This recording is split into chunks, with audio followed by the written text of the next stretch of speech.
always wanting to make sure that you are putting your best foot forward in the product that you're presenting with your league. And Kendall Paul and those that are responsible for their leadership here in the last night's Xfinity race, there were 34 cautions. That's a lot. For 142 laps last night.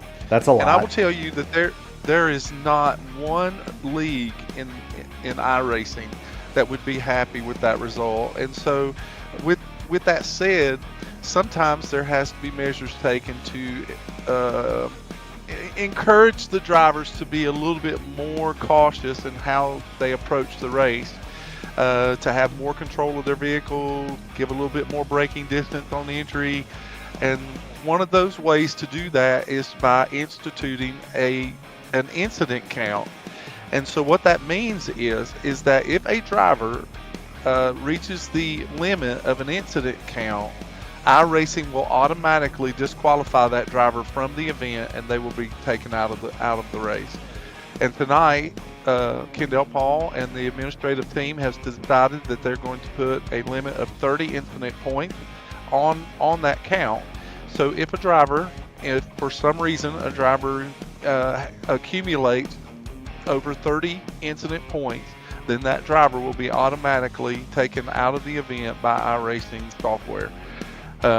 Just so the fans may know, the way the incident points are distributed, if there's contact on the racetrack hard enough, it will be 4 incident points.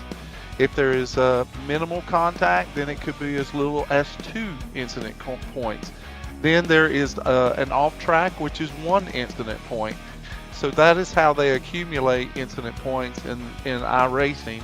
If they exceed that 30 incident point threshold, again, they will be eliminated from the race, and they will finish where their elimination point was.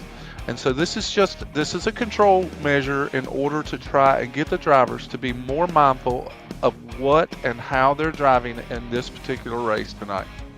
Yeah, and I don't foresee, Sam, that Kendall is going to put that in. The administrators are going to put that in for future events, but certainly after the events of last evening, we were under caution. You said, I believe, 34. Somebody told me 38. It was 100. It was more than half the event. They've taken measures. 30 incident points is a lot, by the way. I'm used to racing cars where you get 4 incident points and you're on the hook. So 30 to me is kind of still a huge number. 30 is generous. Yeah, we're talking about 7 accidents that would be hard enough to put the car out of the race, plus an extra spin or two. Is what we're looking at. We're not talking about. I think that maybe Kendall Paul I think it would be just wise on Kendall Paul's part and the administrative team to make it that number, and I'll tell you why, if it's okay. Sure. It's that if what happens in iRacing a lot of times. Now, I'll give you an example. James Hodgson last night. I don't know that James Hodgson did anything extraordinary that would promote that he did anything wrong in the race last night other than just trying to run the race. But he was caught in so many incidences that were of other drivers doing that I'm sure that he accumulated a mass amount of incident points. He had 28, yeah. And I can't tell you that any of them were his own design. No, and the thing is, you put that number up there, you put that target up so high that essentially the reason that it's there is so that guys know it's there. And they're cognizant of the fact that they're conscious of it. Yeah, they're conscious of it, and they know, hey, I just can't run down here and clean somebody out. So that is the rule change, and it's an update for tonight. I doubt that we'll see that anywhere other than the short tracks because, frankly, we haven't needed it. The series has been clean and green most of the time. Speaking of clean and green here, past winners at this track, Kevin Winker, Klaus Williams, and Kendall Paul. So we do have a former winner at this facility. Kevin Winker owns all 3 pole awards here at Martinsville. Winker, of course, not in the field this evening. Jamie McKinney, also a past winner here, not in the field. And just to let you guys know, the second annual AMA Indianapolis 500 The Interstellar 500, as it's billed, is going to be held on April 25th and 26th. So if you'd like to enter that event, get a hold of Kendall Paul, the AMA. We'll get you an invite to the Discord. You can enter that one. Sam Crow will be joining me on the racetrack. Sam, we've got an Indy Alliance car painted up just for you, brother. I think the only way I'm going to join you, Mark, in that particular situation is maybe as a spotter. I tell you what, we've got an Indy Alliance car painted up for Sam Crow. I actually do have wins in IndyCar as a spotter. We've got an Indy Alliance machine painted up for Sam. I will be in that race, so broadcast is to be announced, and we've got quite a good field here tonight. Justin Osterman, Chad Dulabon, Tanner Hacker. They are all past winners here in the trucks. These drivers are going to get a week off next week, so this is a week off in the short track schedule. They're going to go to Bristol on April 11th and the Rockingham, and I know, Sam, you're looking forward to that April 18th. My favorite. I love Rockingham. I do too. It's a fun place to go. It's a fun place to race. It is a fun place to be a fan, and I really wish they would get that back on the Cup schedule. Do want to thank all of our sponsors: Archway Industrial Coatings, Admin Box, Black Magic Studios, Trak Racer, and Rogue Energy Drink. And Sam, you better get your Rolaids handy, because we're about set to start qualifying here, and we're going to go ahead and get the scoring chart up. And as soon as somebody gets out on the racetrack, we're going to show you what it looks like to take a ride around Martinsville. As you get into the cockpit of one of those trucks, I just want to remind you that the NASCAR Craftsman Truck Series will be running at the Rock this year, next month. Yeah, they will. There's Liam Anderson. So they are instituting some NASCAR events. And ARCA is actually going to be running there as well. Will they have ARCA brakes, Sam? Only ARCA cars have ARCA brakes. On board with Liam Anderson here. He's attempting to make his qualifying effort. Liam in the family truck that is for Kraus Auto Body there. You're watching him make his qualifying attempt. Liam Anderson, he's going to come across the line now. He struck the wall on his first qualifying lap, so that will not count. So we're going to see if Liam can make a second lap clean. If you get a 0X, you touch the wall, it doesn't count here in iRacing. So you got to make it clean. Chad Winstead goes to the top of the board. We're focused on Liam Anderson, though. He's going to come around and stop the clock at 19:834. That's going to be good for sixth quick. Liam Anderson goes sixth quick on the board. Chad Winstead still holds that top spot. One of the guys that I'm interested to see, and around he goes, just as we cut to him, is David Dunwoody. Now, Dunwoody was telling me earlier, he's having a bit of a malfunction with his pedals. He's actually using an old set of pedals, Sam, from what I would generously describe as a PlayStation 2. And they're digital, so there's no analog with them. It's either 100% on the gas or 100% on the brakes. It is going to be very difficult. Interesting. It's going to be very difficult for David. I do remember last week that he actually had recouped for a decent run at one point, and then he had to go into the pits. Yeah, surprisingly, it was for an equipment failure, I thought. Yeah, his pedals failed him. So there he goes, David Dunwoody. But he's basically driving that truck with the kill switch, more or less. And so that's going to be interesting to watch. You can drive a sprint. I've seen people do a sprint car like that. I don't think I've ever seen anybody drive a stock car race, especially at a short track, with just the kill switch. But that's essentially more or less what he's doing, Sam. Well, the trick for something like that would certainly be trying to, after getting in the truck with him and watching him, is trying to keep the truck under control coming off the corners, because that much throttle produces the wheel spin, and that wheel spin is just detrimental to trying to keep the truck straight. Most certainly is. Let's get on board with Tyler Smith. Smith on his first lap. Good looking truck out here for Tyler Smith. White, blue trim. There he goes by on his first lap. The 25 machine, he's going to go to 14th fastest. So good lap for Tyler Smith. Let's see if he improves on the second. And generally they do. Here comes Tyler Smith. They got 1:30 left in qualifying. And I think everybody, Sam Crow, has taken time as of right now. This is unusual. Yeah, it's very unusual that everyone would take a time. A lot of drivers will not take time at this track just simply because they want to ride in the back and avoid the incidences. Yeah, so that's everybody having taken time. Now we'll go ahead and set the starting lineup for you because it is set. There are no penalties, and so we'll get the grid up here. Might as well, Sam. On the pole, Ryan O'Donohue. He's going to be flanked by Chad Winstead. That's two rapid guys at the front. James Hodgson and Gregorio Dorso, they're going to be in row 2. Justin Osterman, Andrew Miller, row 3. Justin Osterman, Andrew Miller, row 3. Billy Elwell, Kendall Paul, they're going to make up row 4. Starting 9th, Ted Craven. 10th is going to be Chuck Sweeting. In 11th, Mark Cofield, Jeffrey Hyde is going to roll off. 12th, Chad Dulabon is 13th. He is twice a winner in the AMA Archway Coatings Truck Series this season, and so he's going to have a bit of work to do. Tyler Smith is going to go 14th. Liam Anderson, 15th. Colby Pierce, 16th. Braden Langley, Paul Witt, Jason Southern, and Ken Holland are going to round out your top 20. The aforementioned David Dunwoody driving it with a kill switch tonight. He's going to be rolling off 21st. Michael Kirk, 22nd. Brother Jeremy Dunwoody is 23rd. Donald Green is going to go 24th in shotgun on the field. The 002, that is me.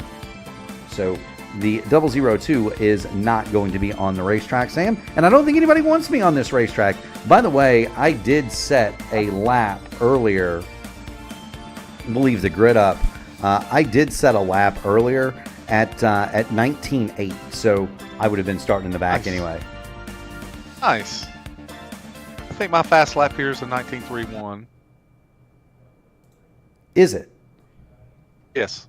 19.31 is pretty quick. I'm one of those people. I'm decent enough. Well, actually, it depends on the lights. At dusk like this is my fast lap somewhere in the four range. A low would be 3, but I have seen drivers hit 2s and 1s in the nighttime. Yeah, and we're definitely going to be going in the nighttime. You see the lights coming on here. The weather. I love this track at night. Oh, it's a ton of fun. The weather. 68 degrees, 70 on the track. It is going to get cool, and with cool weather, it gets quick, Sam. And so I would imagine that we'll see race laps on new tires quicker than we saw qualifying laps. As the track cools off and we get deeper into the night, we get rubber into this thing. Well, the track will certainly be able to give you more grip. It will not. It will rubber in much quicker. In a way that the drivers will have more control through the center off, and that's usually where they run into the most of their difficulty is center off. And so nighttime racing allows you to really to be racy. It can be very racy and enjoyable.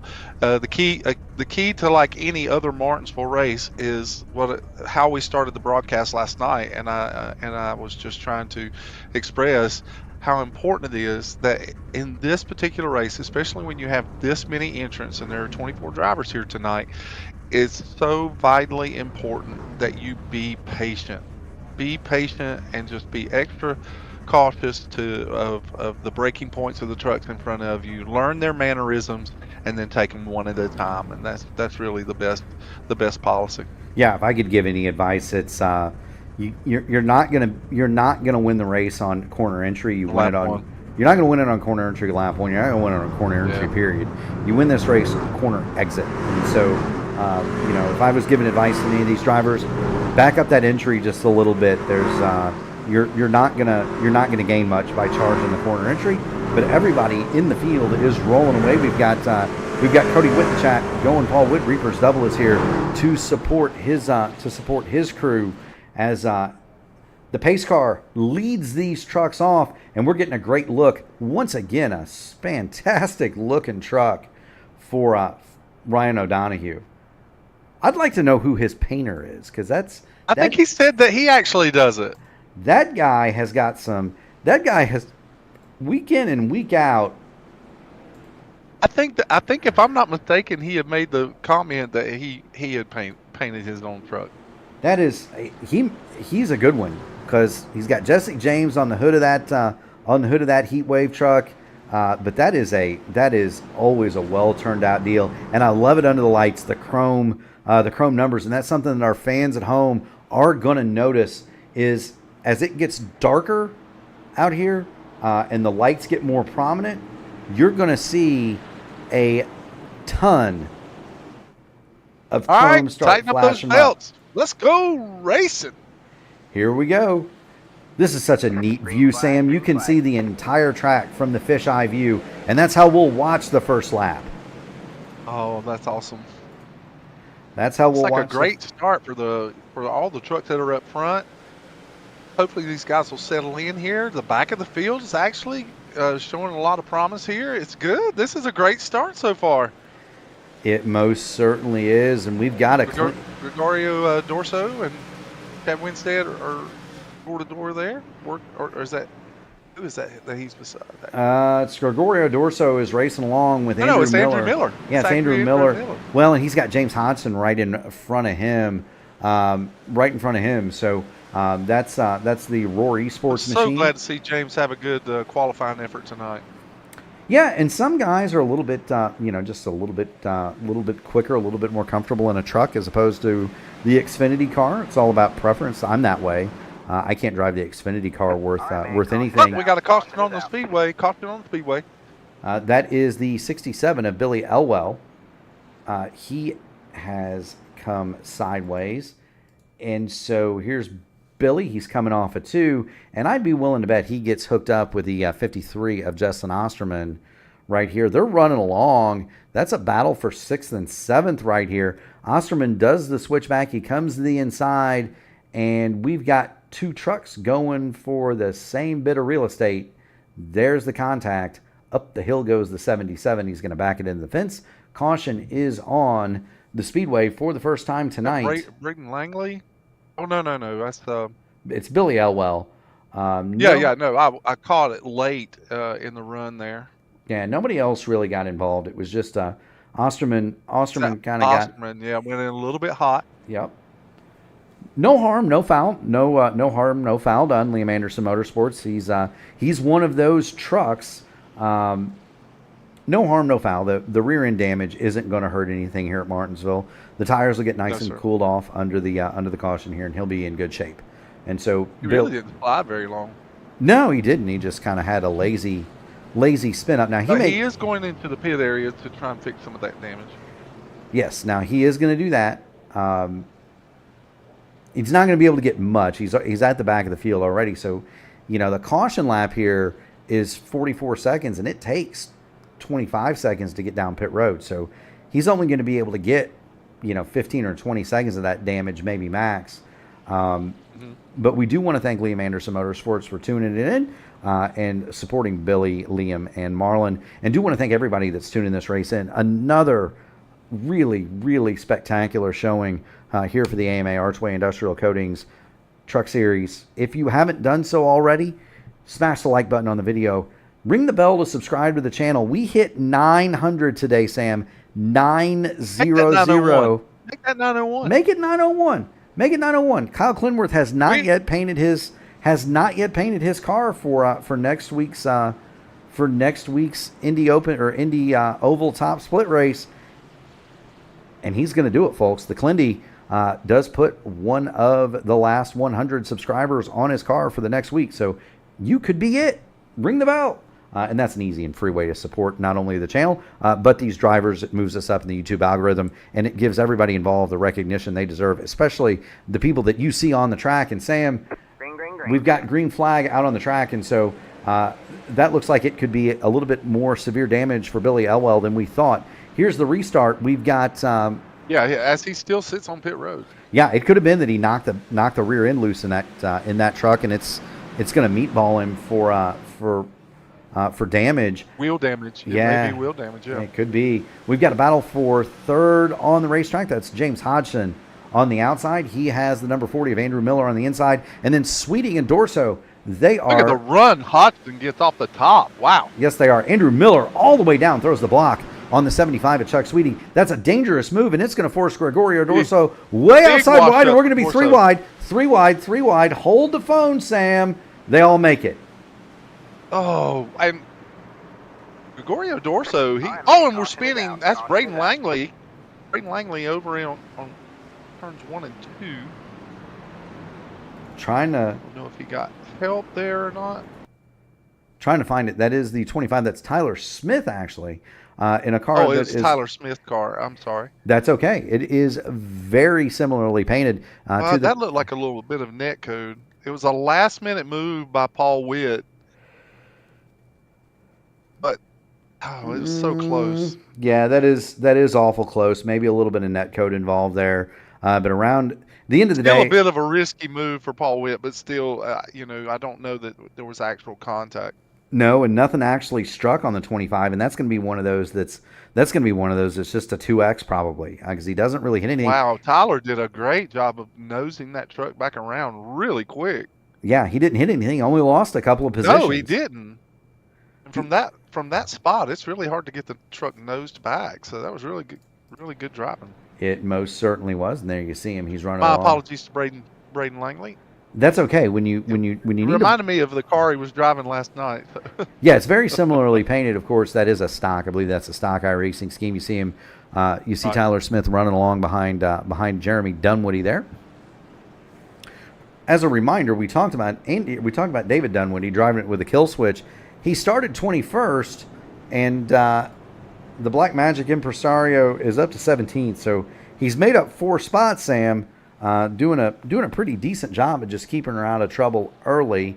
We're going to get back up to the front because lights are going to go out on this pace truck here momentarily, and we're going to get going back to green. And let's hope, for the sake of these drivers, that cautions do not breed cautions tonight as they did last night. Billy Elwell has gotten back on the track. He is 2 laps down. He got one back under that yellow. He spent 1 minute, 25 seconds in his box under repair. But back out nonetheless. On these, I think that it's probably wise this early in the event just go ahead and get all the damage fixed. I have noticed that some of these trucks, especially with what we saw right there with Tyler Smith, that at night time, these trucks will have a tendency to get a little tighter. And so I'm watching a lot of trucks like Dorso, and now from the way Smith hit the orientation of his truck on the entry, it looks like they may be getting a little tight and washing up the racetrack. So keeping it on the bottom is going to be key if they want to hold a position. Yeah, most certainly is.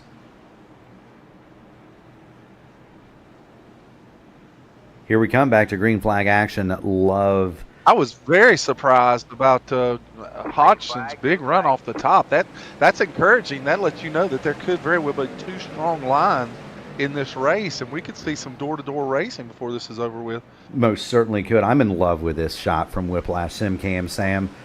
It looks like we're standing on top of the press box, and you can see press box, yeah, and you can see absolutely everything all the way around the Martinsville Speedway. Great.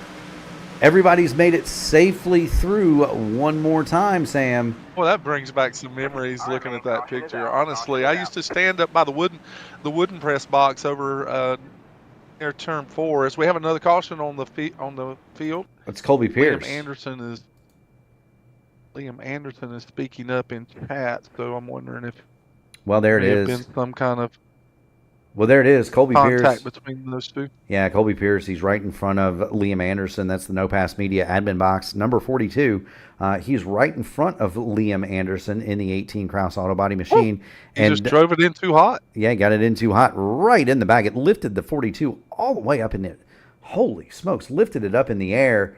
Good evasive. Sure did. That's not light contact. No, good evasive maneuvers there from Chad Dulon and David Dunwoody. The 83 of Braden Langley kind of lightly slides into it. I don't know if he made much contact or if that's even going to affect the number 83 machine. Colby Pierce is going to get his 42 righted and headed in the right direction. He's not going to lose a lap, and so it'll be up to Colby to see whether or not he wants to come to pit road and take any repair, or if he would elect to stay out. That's going to give Billy Elwell a chance to make up one more lap under How about that? Under the caution. So there goes Billy.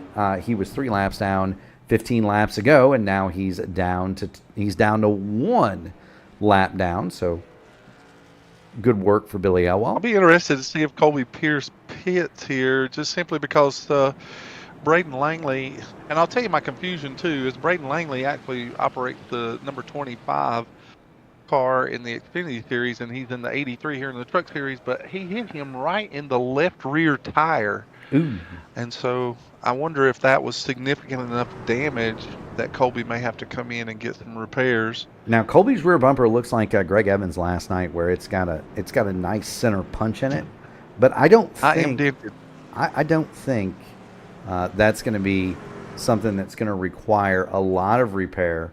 We'll go back to the leaders, because we are just about ready to go back to green. Lights are out on the pace truck. Give a shout out to Katie Green in the comments, in the chat. Your man is 21st. He's keeping it moving in the right direction, though, Katie. And he's not yet, and I'm knocking on all the wood I got. That's hardwood. That is solid gun stock oak we're knocking on right now. The 51 Tartar W machine. He is clean. He's safe. And he's got it moving in the right direction. And so good luck to Keith. Good luck to Donald Green. I talked with him before the race started and wanted to wish him a special bit of good luck for Donald Green. But we're going to get back to green flag action. Green. Back to the top of the press box, Sam. Green flag on the field again, and they're wrecking up front this time. Oh, mid-pack, it looks like Ted Craven is involved. Paul Witt's involved.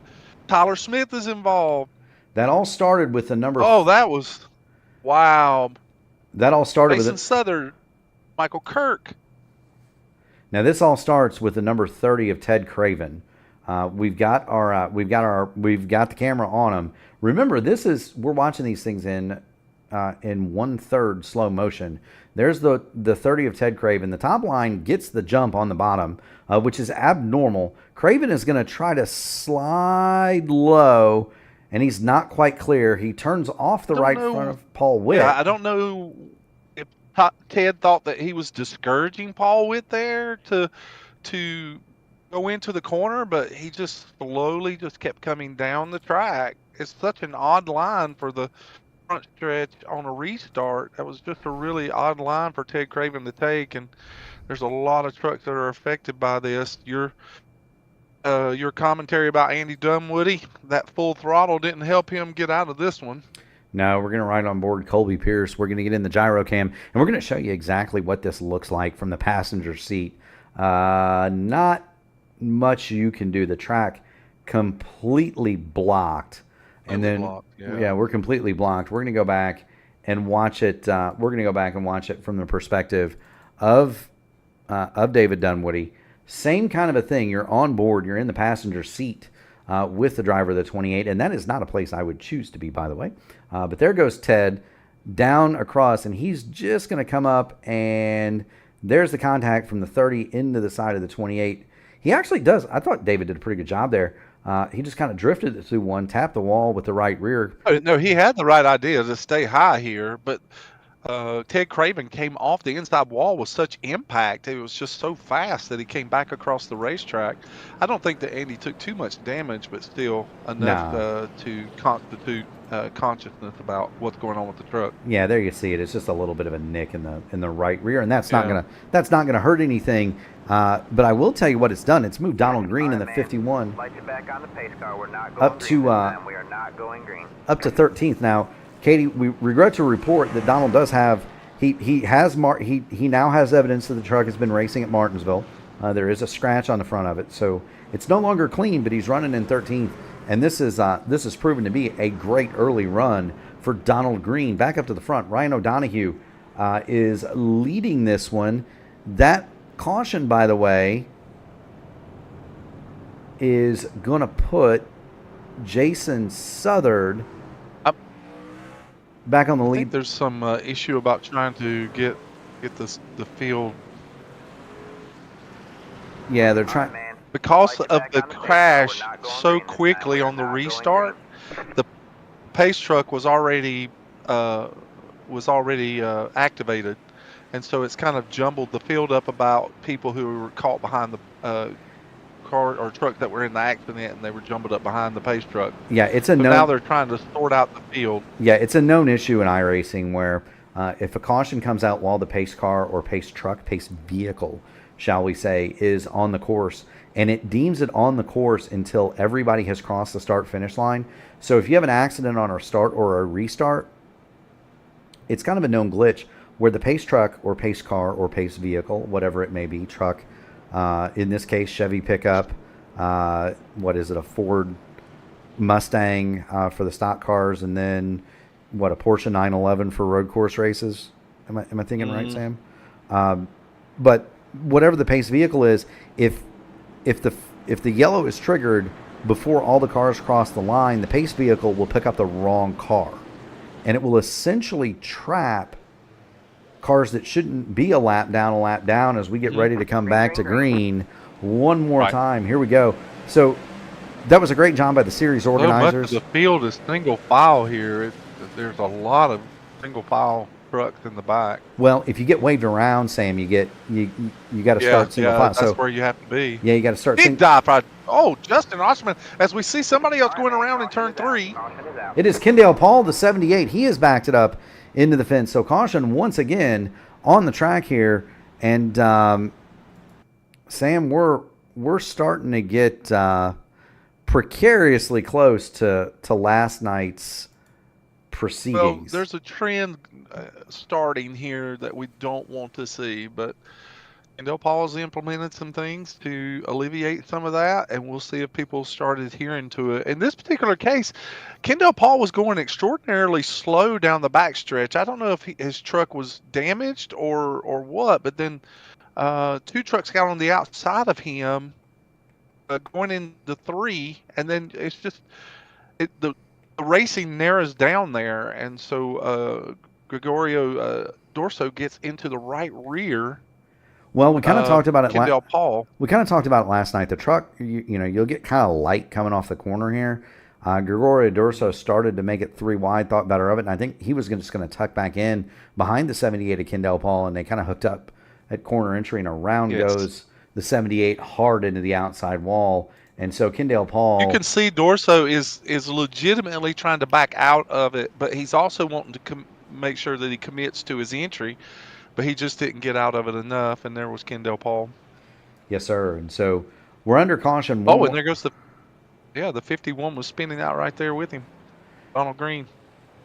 Hey, Donald still scored in 13th place. There he is, Katie. He's still there.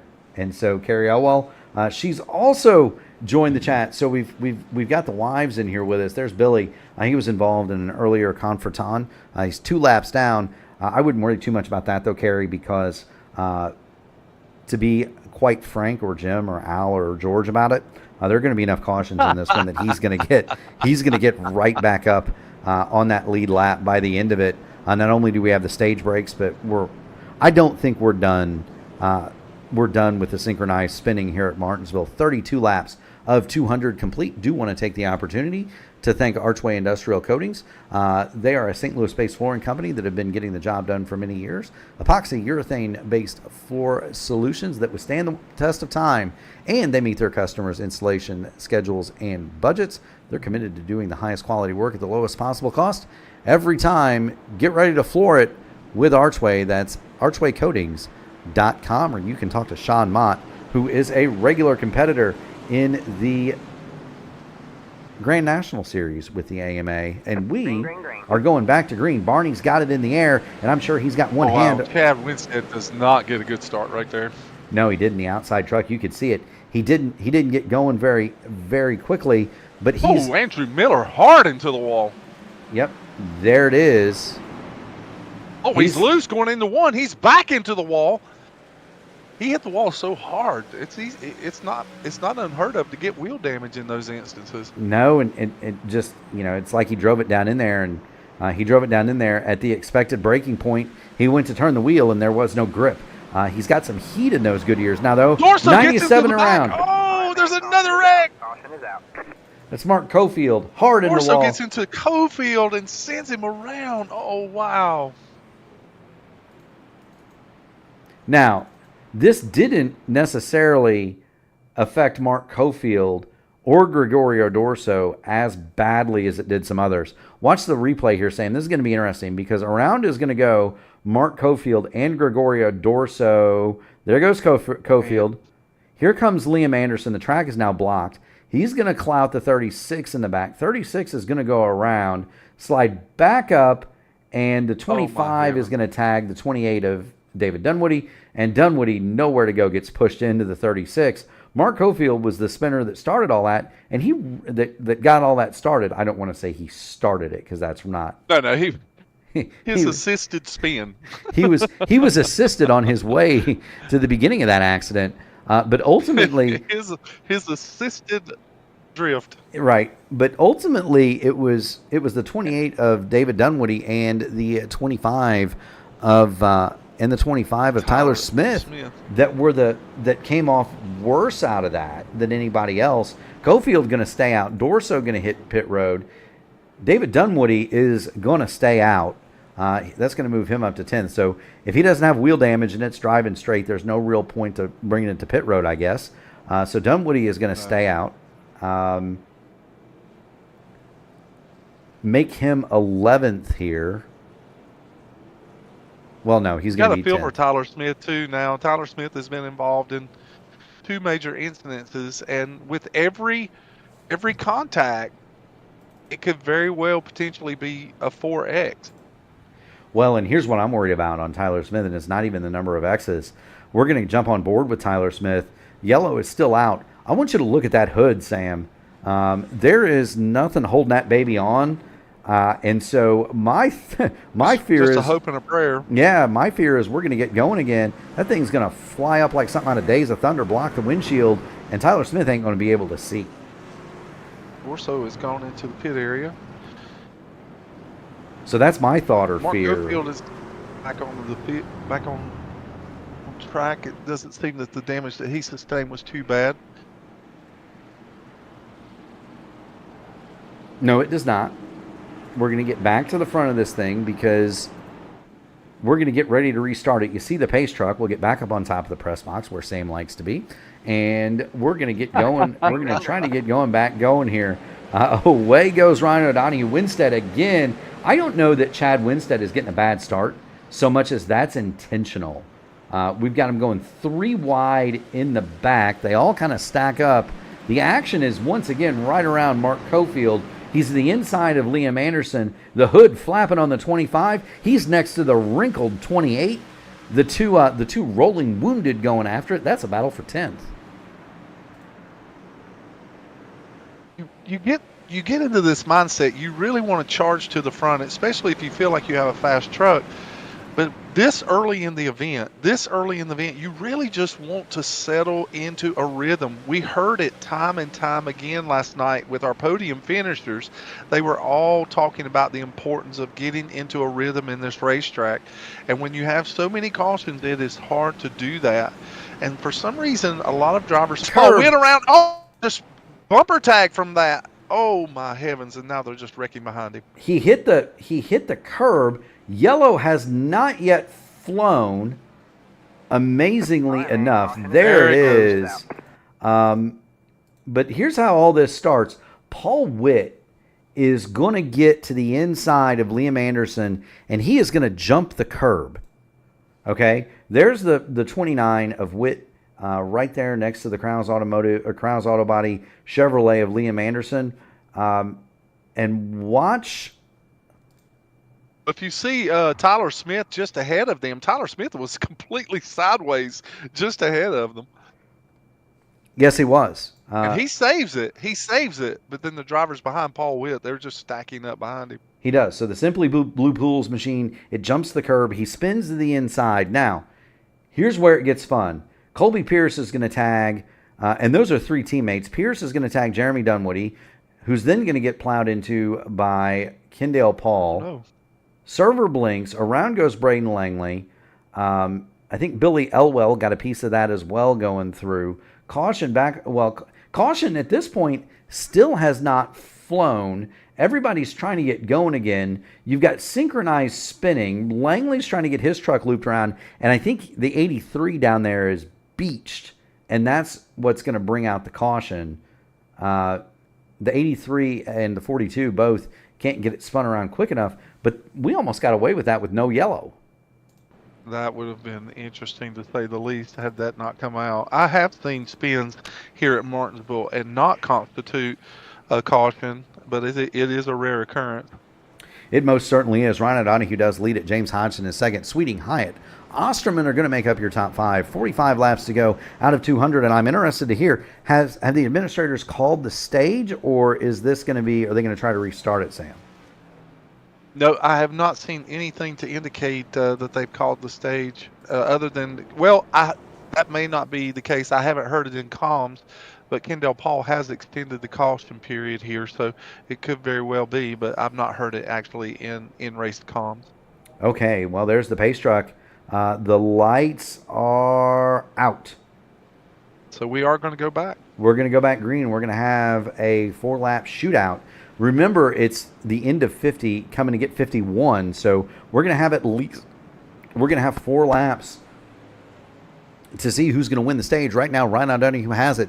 James Hodgson is hoping he can pass O'Donohue to get his first stage win. Chuck Sweeting and Jeffrey Hyatt, they're going to be on row 2, hoping the front 2 make contact. Cofield and Osterman. Cofield was just around not too long ago. Sam, he's in 6th. He's doing a great job after his assisted drifting opportunity. Oh, and they're playing bumper tag on the restart. Oh, and Hodgson does not get a good start at all as he gives a little bit of wheel spin there. No, he didn't, and we saw that last night. We actually had, last night we had a penalty. You got to be careful. We had a penalty given on Greg Evans. He got knocked through the restart zone, and it drew a penalty for the yes, it did for the eventual second place finisher. Well, that really hurt James because he takes him from 2nd to 4th. Yes, it does, and James Hodgson, he's got it full of Jeffrey Hyatt. He's got a door full of door full of Jeffrey Hyatt, and the caution is out again. And who do we have this? Who do we have? And Kendall Paul has announced that will be the stage break. Okay, this looks to be like Braden Langley, but again, this could very well be another assisted spin. Well, this one was Donald Green. He's got the 84 He's got the 84 beneath him. That's Ken or behind him. Donald Green gets down in there and he gets it a little bit too hot. 34 of Chad Winstead is going to go through, and then Paul Witt nowhere to go, hard into the side of the 51. Now, I do want to point out, Sam, Winstead, Kendall Paul, Andrew Miller, all pitted under that last yellow, as did Chad Dulabon. Wow, that's some contact from Paul Witt. Yes, it was. Honestly, all the trucks are facing straight after that, and I see the caution, but I was actually looking back at Braden Langley as he was crossing the start-finish line, and they were entering one. Chad Dulabon gets into the left rear of Braden Langley and just sends him to the wall. Yeah, and that was what that was what I was looking at. I completely missed the incident with Donald Green. Well, I completely missed this one too. Langley comes off of turns 3 and 4. He comes off high. He's got the 98 of Chad Dulabon behind him. Dulabon has won a race this year in this series, and so he is, he's a noted fast guy. And Langley just slowed down the middle of the front stretch, and Dulabon gets in the back of him, hard in the inside wall, hard into the outside wall. It's hard to know which one of those incidents triggered the caution. Meanwhile, correct. Meanwhile, we're going to have the end of the stage, and let's see. The road is open now. Kendall Paul has announced that the pit road is open, and we are under an extended caution right now as the field will have to get sorted out after this first stage. It will indeed. Ryan O'Donohue, Chuck Sweeting, Justin Osterman, Jeffrey Hyatt, Liam Anderson, they're all staying out. James Hodgson, Mark Cofield staying out. James Hodgson is going to be the first truck that wants to come in and get a new set of shoes, and then pretty much everybody after that is going to come in. Chad Winstead, of course, he's going to stay out, as is Andrew Miller. Those trucks, along with Paul Witt, they pitted last just 8 laps ago, and a lot of that was under caution. So they're going to feel as though their tires are still good. Birdie's going to check in. Go Ryan O'Donohue, he says. Ryan O'Donoghue's getting he's got a lot of fans. I'm surprised that old Rigney hasn't been along to cheer for O'Donoghue. He's going to put that guy in an IndyCar on Monday nights, and so I was going to say that his driving prowess has actually raised the attention of other leagues, and that opportunities are coming up for him to actually get into an open wheel car as well. So Ryan has been fast and successful here in the AMA, and his skills and talents are actually going to be broadened from my understanding. You know, I look forward to that. I'll even wave to him every time I pass him, Sam. Yeah, but you're old and slow, Mark, remember? I am. Well, he's going to have to You're pit. supposed to hit the buzzer. You're supposed to hit the buzzer. No, that's not sarcasm. That's not sarcasm at all. He's going to have to pit sometime, Sam. And since I'm going so slow, I get better mileage, see? So I'll just wave when he's in the pits as I go by. Nice cover up there. That's all works for me. That's right. Mark Well, Cofield, now you have this. Mark Cofield's got his brother in here, Jonathan too. So shout out to Jonathan Cofield. Let's go, nice. Cofield. He says we have got 186 views and 31 people watching this right now, Sam. That's fantastic. We're appreciative so much of all those that are tuning in. We really appreciate our fans as they come in and watch these broadcasts. We do, and so if you have not already done so, make sure you smash the like button, ring the bell to subscribe to the channel and be alerted to all of the high quality AMA iRacing action. Back to green we go. Ryan O'Donoghue gets the drop. Jump by Ryan O'Donoghue. Yeah, he got the jump on the bottom. The top did not Jeffrey go. Hyatt decides he's going to fill a gap really quick, and Liam Anderson almost takes him out. Yeah, that was some good work. That was some good work by Hyatt and Anderson to get off of Mark. And Anderson now he goes too hot. Yeah, way too hot going into that corner. Caution is out. And they're gonna throw the caution for that. Holy Moses! Wow. Liam Anderson. We barely get a caution for 5 cars on the track, but then they throw the caution for that. Whatever it is, Liam did a great job saving that truck, but boy, he really drove it in there deep. Yeah, that is so deep. He gets it really hot in there. You can see it you can see the back end start to come around even before he's turned it in. He's going to drift the 18 Krause auto body machine up the racetrack. Slight contact from Mark Cofield knocks him straight. And I thought we were going to get away with that, Sam. And that's mind-boggling that they would trigger a caution for that. Caution in that particular instance. It is, and so back under the yellow light we go. Liam Anderson saves it, and we get a caution anyway. 57 of 200 laps have been completed here in the AMA Archway Industrial Coatings Truck Series. Do want to thank all the sponsors of the series, not only Archway and their support. That's you can check them out, archwaycoatings.com. They do some awesome work. You need a basement or a garage coated, man, you ought to check them out.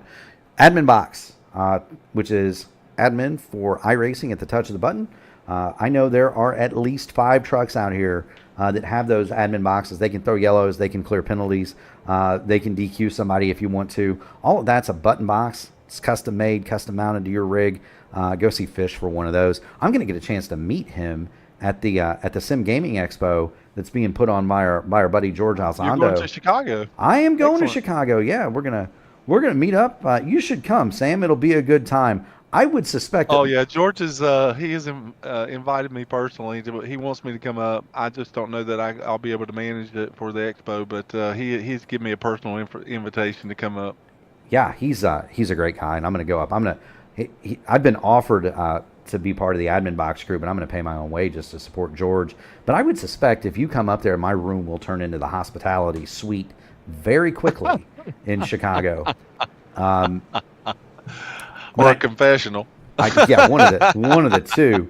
If you show up, it's either going to be the hospitality suite or the confessional, or both at the same time. But I know Admin Box is going to be there. P1 is going to be there. So shout out to George Anzaldo and the in the Sim Gaming Expo. Black Magic Studios, of course, Trak Racer for their high quality rigs, and Rogue Energy Drink. As we get back to going green here, we are 59 laps down. We've got. We have to watch Osterman here. Yeah, we have to watch Osterman. Well, we got the camera on him, buddy. Yeah, simply because he is not afraid to push the limits of the truck, and we are on caution again. Hard impact. hard impacts in the back. Unprecedented that we would have cautions this quickly. Yeah, that's Jason Southern right off the gun. He's got the 67 of Billy Elwell behind him. Elwell has worked his way back on the lead lap, Carey, excuse me. And so there's Billy Elwell, and he's going to get into hot, dive it down to the bottom. Well, they were 3 wide there. There was really nowhere for Jason Southern to go. They were just 3 wide. No, and that's what I meant. Elwell got pretty hot down in there, got it 3 wide, and you cannot go. Then they just start bumper tagging from behind there. Yeah, the 32 does a pretty good job. He gets it saved. He's going to have that classic Martinsville save, but then Kendall Paul is going to send Braden Langley. Around goes David Dunwoody trying to avoid. Oh, my heavens. And then you see Donald Green, who is coming delayed behind the field, trying to catch up to the field. And I think he sees Southern in the racetrack, and then he loses it through 3 and 4 as well. Yeah, I did not see that. But Southern is trying to correct his truck, and Donald Green comes back on the racetrack and then loses it. I think he just sees Southern in the racetrack, and so he locks it down. He loses the back end of the racetrack, yeah. And locks it down. But he does do a heck of a job to stay in front of Ryan O'Donoghue. Now, O'Donoghue cuts Donald Green a solid there. Do you see what he did, Sam?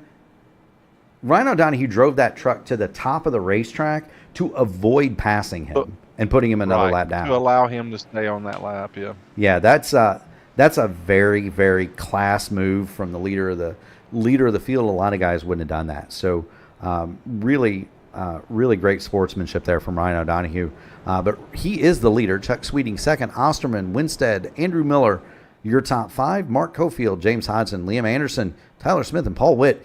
And I don't know that there are 2 trucks with more damage on them than the 25 and the 29. The 25 has a hood that is not quite attached.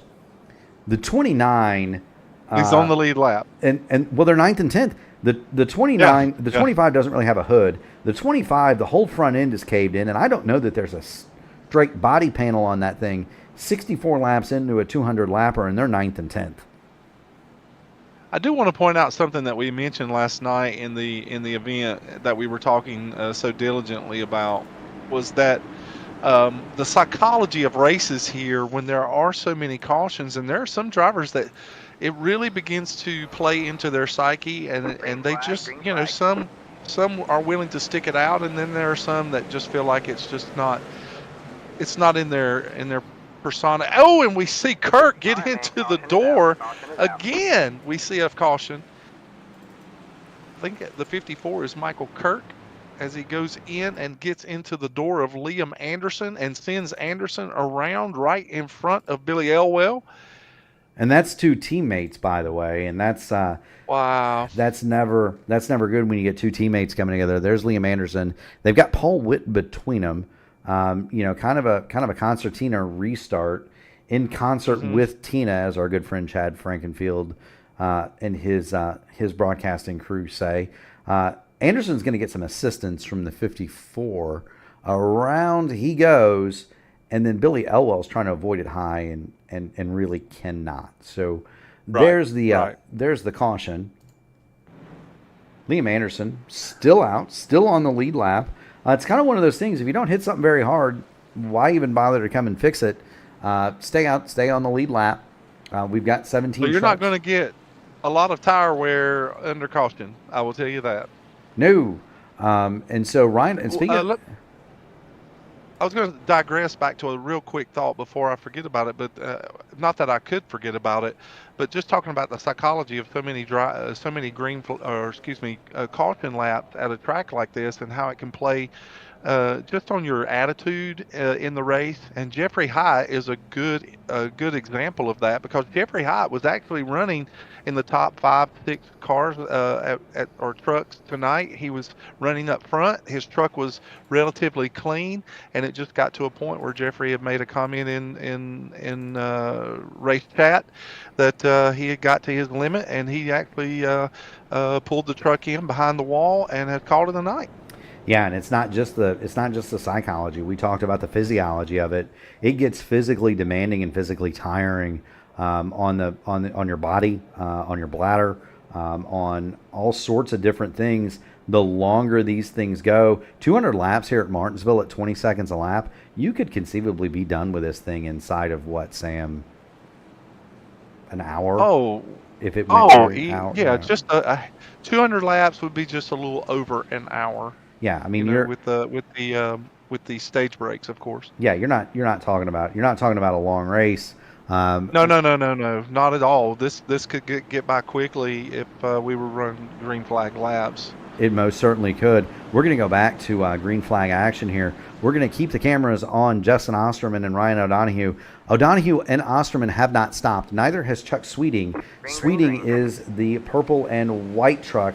Andrew Miller is on the fresh tires. Well, Osterman decides he's just going to get down to and Sweeting wasn't going to have any part of it, so Nope. he sends Osterman straight to the wall.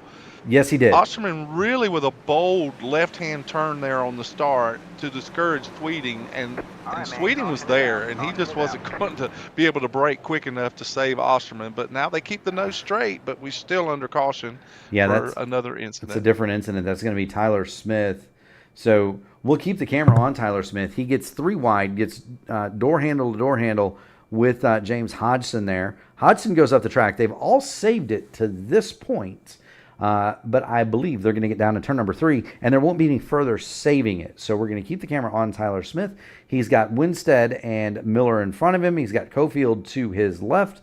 The 75 of Chuck Sweeting leads that parade. He gets in too high, and around the back end goes. And I don't think he touched either the 40, the 34, or the 97 in that exchange. But the 25 of Tyler Smith goes hard in the outside wall, and whatever damage he had fixed under the caution when he stopped 19 laps ago, well, that's now been undone. But that's Tyler Smith has actually announced he's calling it a night. I think that was probably the limit of the damage in situations he's been involved in, and so the 25 truck of Tyler Smith has pulled it behind the wall into the garage area as well. Now, he is disconnected. Now, one of the things I don't have, Sam, one of the things ATVO doesn't do is I don't have an incident count. There's an incident counter in here. There's a column for it, but it doesn't work. And so I'm going to rely on my man, Sam. No, it will not show you the incident count. Even per driver, it will not show you that on the info. It might show it to you. And I'm actually in the server with the driver, so it will not show you that information. You actually won't get that information until you get to the official standings after the event. I gotcha. So sometimes I know there's a way it can be done, but I was just wondering. Now the driver can actually pull up an F1, and it will give them that information. It will tell them exactly how many incident points that they have at that particular juncture. Right, how many they have, but it won't tell them. It won't tell them. Only in endurance racing will you be able to. Well, if you got a spotter, I suppose it could tell you. But anyway, Nick Les, you're exactly right. The pace truck has led most of this one. We're under caution, 74 of 200. The racing has been pretty decent when we can get going. We do have a couple of trucks out, and as we discussed last night, Sam, the more guys go out of the race and the more trucks get a lap, and more vehicles. There is the potential of the racing getting better, yes. It's very true. Yeah. Now, my observation as we go back to green and Ryan O'Donohue gets a huge jump once again, the trend that I'm seeing here is that most of the cautions are because of contact between drivers, either late braking or poor choices on their passing. Only a couple of incidences have been where drivers have actually we've got Paul Wood around in the back. Caution is going to come out again. All right, man. Caution is out. Caution is out. The entire server blinked and glitched out on us there, Sam. But that's Braden Langley is involved in this. Gregorio Dorso is involved in this, but actually I think the incident happens ahead of them with Paul Witt. Michael Kirk comes, they're door to door as they enter into 3, and Michael Kirk washes just up off the bottom of the racetrack and catches Paul Witt in the left rear. And then the trucks behind, like Braden Langley, is trying to get down the racetrack in order, if Paul Witt should let off the brake and coast down the racetrack, he turns left right over the front of Dorso's truck, and then that causes that damage to his truck after the fact. It does. Now, I would show the replay to the fans at home. However, the server glitched completely out for me, and so I don't have the replay. But there's Paul Witt in the 29. He was the protagonist in that particular accident. Jonathan Cofield chimes in. It's kind of crazy that leagues would put Martinsville on the schedule. It is, but it isn't. I've been involved in some pretty amazing races here. There was one in the Elite Racing League in the Truck Series. They run that one on golly, what night is that now? Might be Friday nights that they run that. They might run that the same night that we do. It's either Friday or Monday, but I've been involved in races at Martinsville, 200 lappers that went caution free. And they are. I'm involved with a long-standing league that I race in consistently, and it is not unusual for us to run. We just ran we just ran a cup race Tuesday night, which was my first cup win of the year. But we ran a cup race Tuesday night, and the only caution that we had was the stage brake. However, in that particular league, it is not unusual for that league to run Martinsville races long amounts of green flag racing. It is possible. It really is possible, but it really depends on the drivers, Mark. It takes so much patience and just the constitution of mind to tell yourself, I'm going to settle in, we're going to single file this thing, and I'm going to quit taking risks, and I want to green flag race this thing and see where I can end up. It really is a mindset. But when you have drivers that are eager to get up front as fast as they can get up front, then it produces this kind of racing when they're taking extra chances on entry, driving in too deep, or driving in too hard and the truck washing up the racetrack, as we see Michael Kirk again coming off the bottom and getting into the door of another truck. But it just really is a mindset for these drivers. Andrew Miller goes around as Chad Winstead gets into him off turn 2. Yeah, David Dunwoody having all sorts of problems with his pedals. He actually went to the top of the speedway and spun his truck out intentionally there because he was having a hard time controlling it. Meanwhile, Andrew Miller hard into the outside wall, and we'll see what's befallen him. He's to the outside. Chad Winstead saw a little bit of a window there, and he's put the nose of his truck there. He's there though, and Andrew Miller did come down on him, and so it's hard. I mean, Winstead's all the way down over the curb when Miller comes down and contact is made. So I don't know if we can necessarily assign fault to Chad Winstead for that one. But poor Andrew Miller, he gets the worst of it, and then you've got David Dunwoody, who again, he's having major pedal issues. He comes along the top, and he'll come along the top, and he'll just get right into the side of the number 40 caution back on the speedway. And Liam Anderson Motorsports, you're exactly right. The trucks, they are lighter in the rear end, but they also do handle quite a bit different than the next gens. The biggest reason for that is, of course, these cars don't have sculpted underbodies, where the next gen cars actually have. Yeah, the next gen. Like that. Yeah, if you look at the underside of a next gen car, if you look at the next gen car, period, and we're just going to say it looks like an Indy car. Well, it's more, the next gen cars are very much engineering wise, probably the closest vehicle you could compare them to is a GT3 car. A GT? Yeah, a GT3. A GT3 car that would race at Le Mans, where they're sedan bodies, but they have sculpted underbodies. And if you turn one of those things over, you'll actually see Venturi tunnels, ground effect tunnels, just like an Indy car or a GTP, where these trucks, they're flat bottom, and so they don't have near the grip at the back, but they also don't have, at a place like Martinsville, they don't have near the power. And so, they've also, you know, and he said it. You know, they've got different suspensions.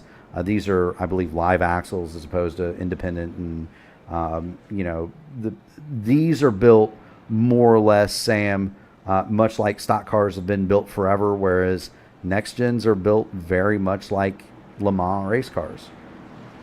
So they're just completely different, but they do race completely different as well. We're going to go back to green flag action here, and I'm going to be interested to see. I am rooting for these guys to stay green, for a long period, because I think the racing could be excellent. The 54 of Michael Kirk. 3 wide back around the 7th position as Yeah. we see Billy Elwell wash up the racetrack, and they're 3 wide again as they go into 3. Kendall Paul clears those other 2 trucks. Yep, Billy Elwell, Braden Langley behind him, and we've made it, Sam. Mark Cofield and Chad Dulabon are door to door as they go into. Oh, and Michael Kirk is goes around. sideways, Kirk is around. and that brings out another caution. Just too doggone hot getting into the corner for Michael Kirk, and around he goes. We saw it live here on the P1 Broadcasting Network, and a tough break for Kirk. He had run it up into the top 5. I don't believe he got any help. Just a case he of was completely. Yeah, he's It going was around. completely a self-spin situation. Yeah, he's going around before he ever even gets to the apex of the corner.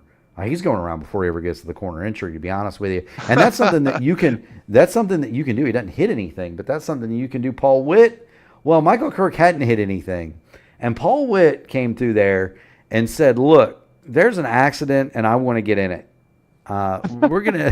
We're gonna watch this." Oh no, I see it now, man. Paul definitely gets. Oh, and then he gets doored. Oh no.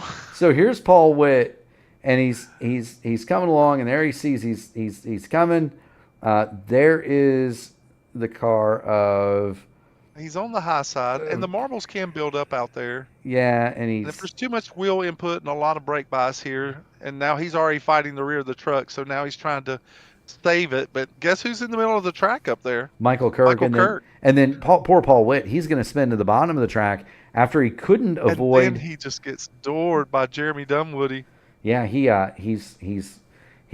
already by this point, and I'm not in any way implying this intentional, because he's trying to avoid it. Paul Witt is doing everything he can to not hit Michael Kirk, but he gets him, and he's going to go spin down to the inside, and thinks, man, that stinks, but I'm probably going to be okay. And then Jeremy Dunwoody comes along and just right into the driver's door of Paul Witt, sends him down 3 or 4 more lanes. To add insult to injury, he knocked him into the pit lane, so he's probably going to get an unsafe pit entry out of all that too. So not a good sequence of events for Paul Witt, who has punched out of the 29, and that's a shame. Yeah, I believe that may have been all that Paul could fancy for himself tonight. May have been all that Paul could handle, and yeah, because what would happen if he reached his incident count? That truck would immediately disappear off of the racetrack. Well, and I think it just might have been all that Paul Witt could handle. Right. No, that's why I was saying he probably pulled the truck in behind the wall. Yeah, from an internal thermometer standpoint, I think Paul Witt's probably had it, and he is a rapid guy for our fans at home, and so we look to see Paul Witt back, and he'll be contending for wins at the front of this thing very shortly indeed. Tyler Smith, Jeffrey Hyatt have also pulled it off the racetrack. We do have Ryan O'Donohue still leading this thing. Chad Winstead it's taken him 48 or 43 laps to get back, but Chad Winstead is once again second. And we got contact again with Mark Cofield getting into Chad Dulabon, but Chad Cofield Dulabon saved it. A masterful job of saving that truck. He most certainly did. Wow, what a save. He most certainly did. I don't want to go to a replay. Because he was all but gone right there. You know what? We're going to go to the replay here. Let's watch Chad Dulabon. He's in the 98. I thought it was Cofield that had the miraculous Cofield save. actually is the one that he made contact with. And that's, the car is so loaded, the truck is so loaded up right there. It's a light touch. You could push that truck around with your hand. Yeah, and now we've got a caution on the speedway. Billy Elwell hard into the inside wall. Once again, David Dunwoody involved. Let's see what we've got here with Elwell. He's coming in behind Liam Anderson, and it's that high entry we kind of talked about yesterday, Sam. Elwell. Right. And then he tries to straighten that corner off of 2.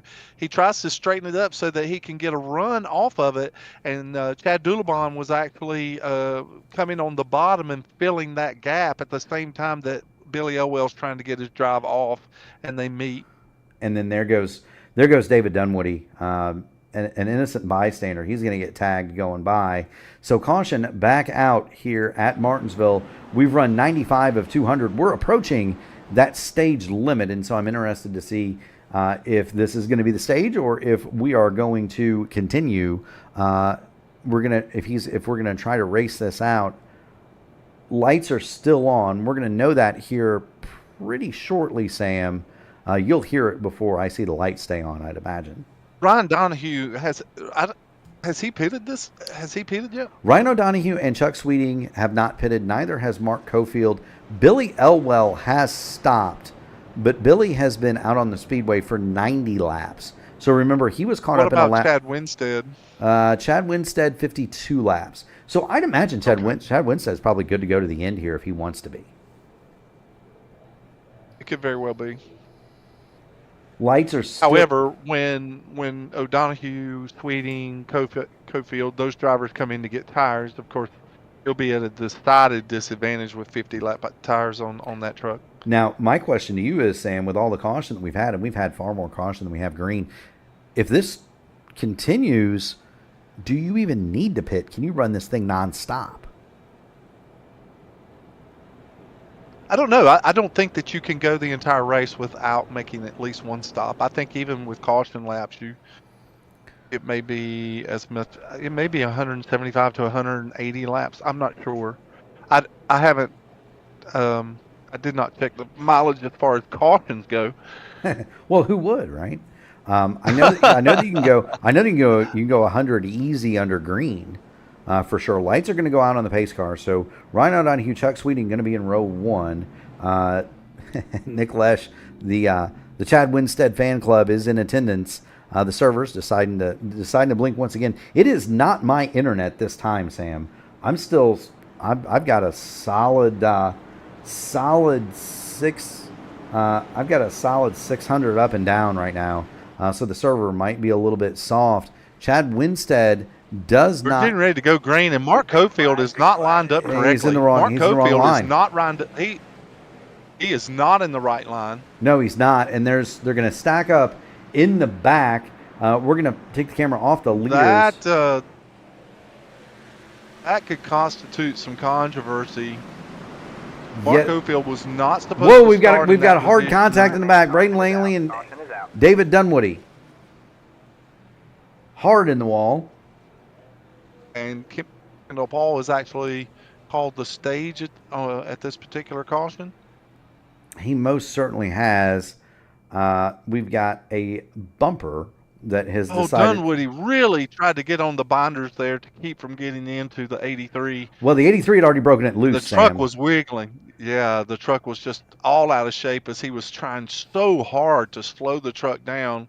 As we talked about at the beginning of the race, he's at a little bit of an accelerator disadvantage, and so it's just an effort on his part to slow it down. It just did not happen. He was, and then you've got Ted Craven at the top. He got tagged, I believe, from the 53 of Justin Osterman going by, and the Teddy Bears. I think he probably. I think there's a good chance he could have missed Braden Langley here, but Braden Langley actually started coming around on entry.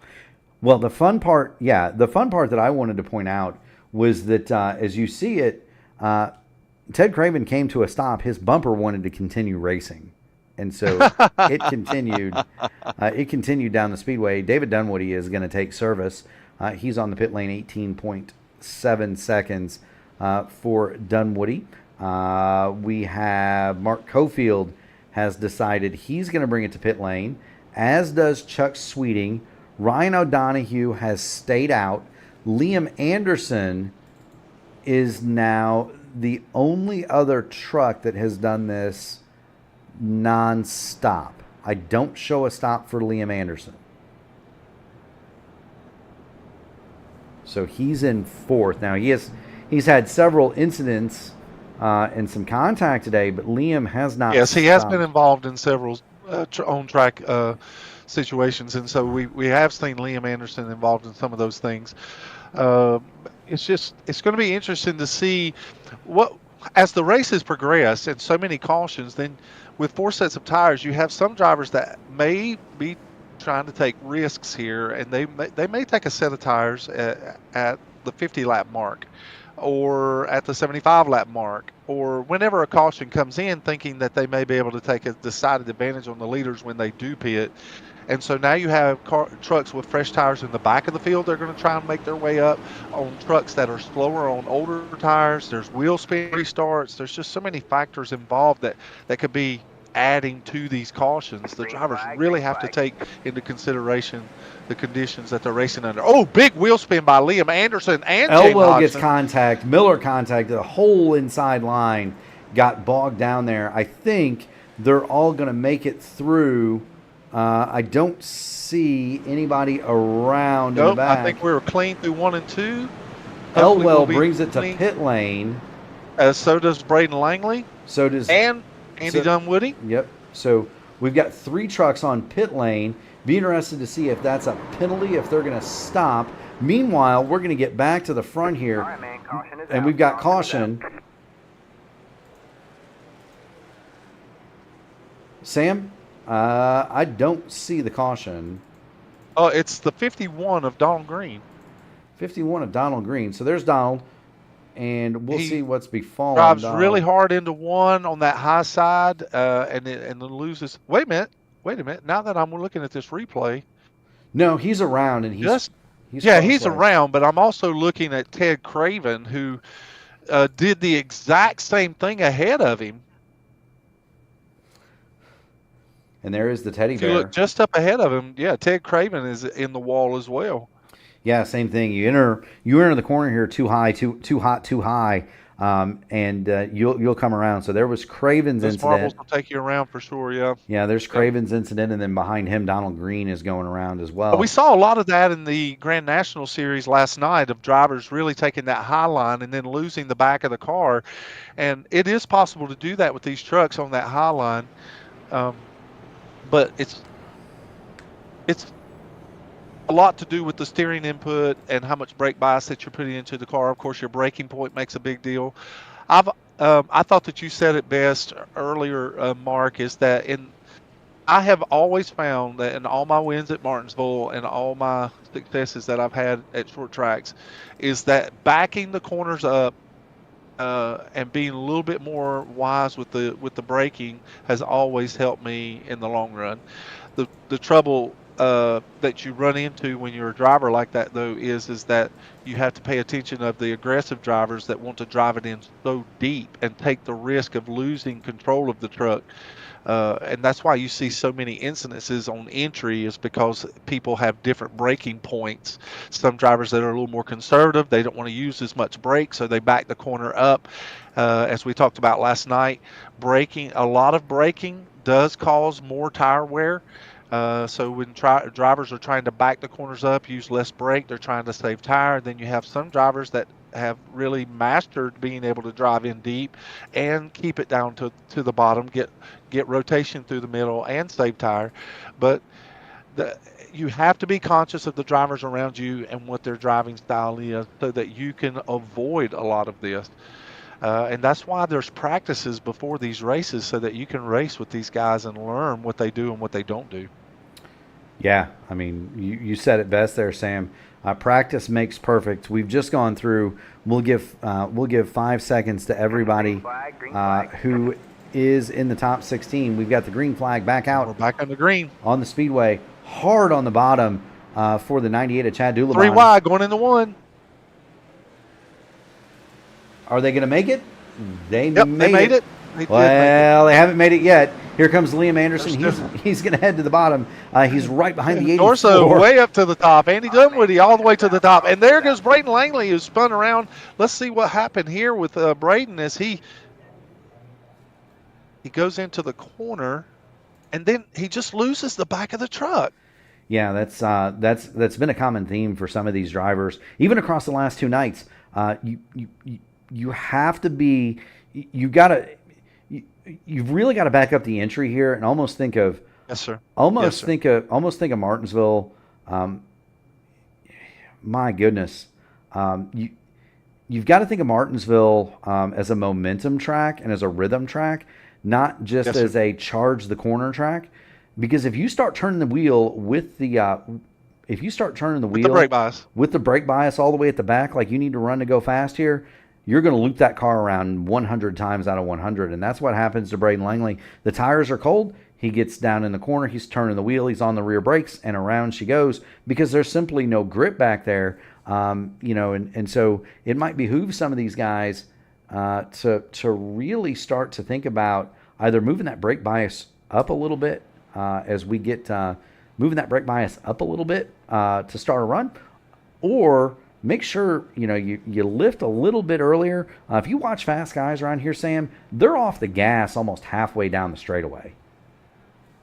If the fans are watching or on the broadcast, once you, well, I'm just going to give you a little insight to when I'm driving on this particular track is that NASCAR does a great job of putting markers on the wall, the advertisement markers on the wall. So if you're watching from the cockpit of a car, you'll see that just after the start finish line and midway down the backstretch, that there is a black NASCAR billboard right there, placard. Yeah, that there you says see it. NASCAR, Geico.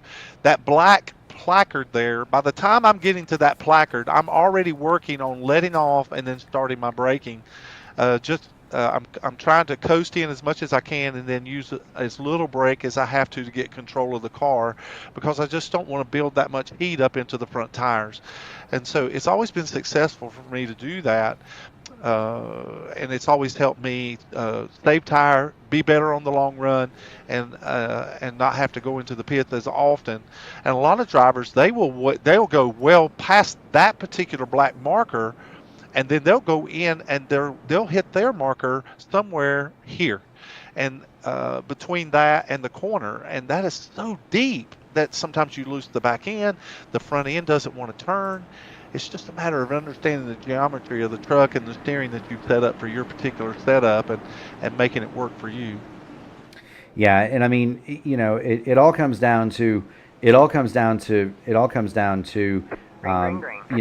remembering that sometimes the words of the great Dan Gurney, in slow, out fast, in fast, out backwards. Love it.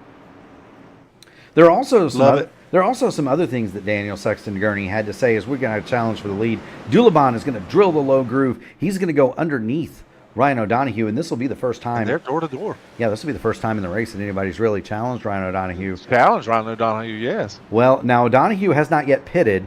Dulabon. Oh, and they're wrecking behind him. They're wrecking behind him. Caution is out. Caution is out. That's James Hodgson, I'm sorry. Multiple trucks involved. Again, they're so close here in one. I believe there was some net code here. They are just so close. And the game anticipates contact sometimes, and that's how you generate net code. Whiting gets just a touch and a kiss out of that, but there's Braden Langley and Jeremy Dunwoody and Donald Green. They're coming in after the fact and collecting some trucks, and so there's a lot of contact in regards to those trucks that are coming up from the back of the field. But Hodgson is really tight there, and Mark Cofield sticks it in deep, and they make contact and send Hodgson around.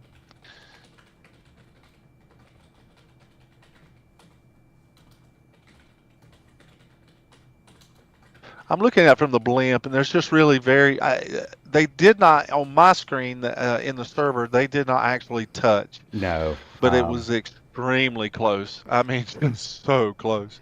Yes, it was. Now, we're going to get back to live action because we do have developments. Chad Winstead is now your leader. Ryan O'Donohue has pulled the number 14 down pit lane, as has Chad Dulabon. And so the two guys who were battling for the lead, they are no longer the leaders. O'Donohue has been relegated to 9th. Dulabon is 10th. And so they are going to be on fresh tires. The leader is going to be Chad Winstead. He was the outside pole sitter, if anybody does remember that. I am going back and forth with Rigney in the chat. We need to get him to stage an IndyCar race here. He does have a league he can do that in. Not North Wilkesboro, because Wilkesboro and Bristol have both been on the official schedule at some point. Bristol in an open wheel car will make you dizzy. It's like an 8-second lap, Sam. It will make you physically ill.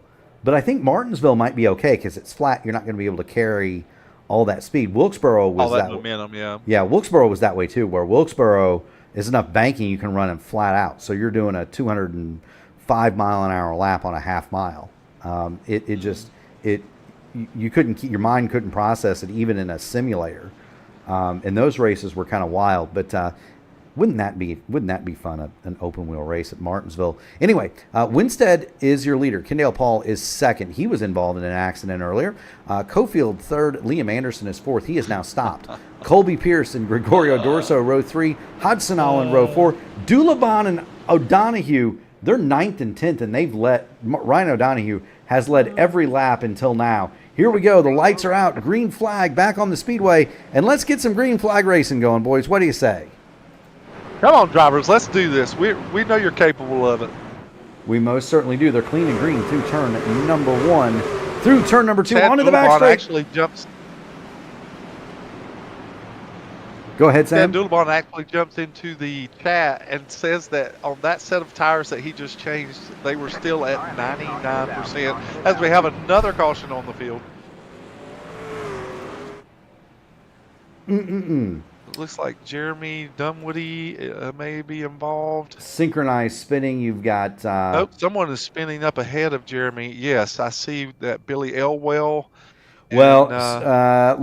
Justin Osterman are door-to-door coming off of 4. Yep. Now, there's that. So Osterman and Elwell get together. Around goes Elwell, hard into the outside wall. He's going to back it across the track. Contact with Jeremy Dunwoody.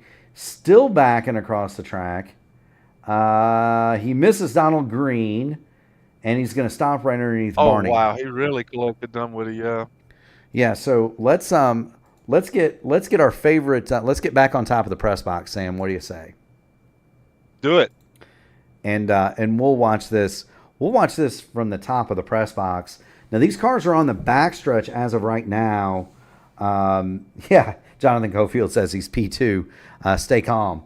Now Mark's doing pretty good. He had some contra temps earlier, but he's managed to keep it clean since. He's up to second.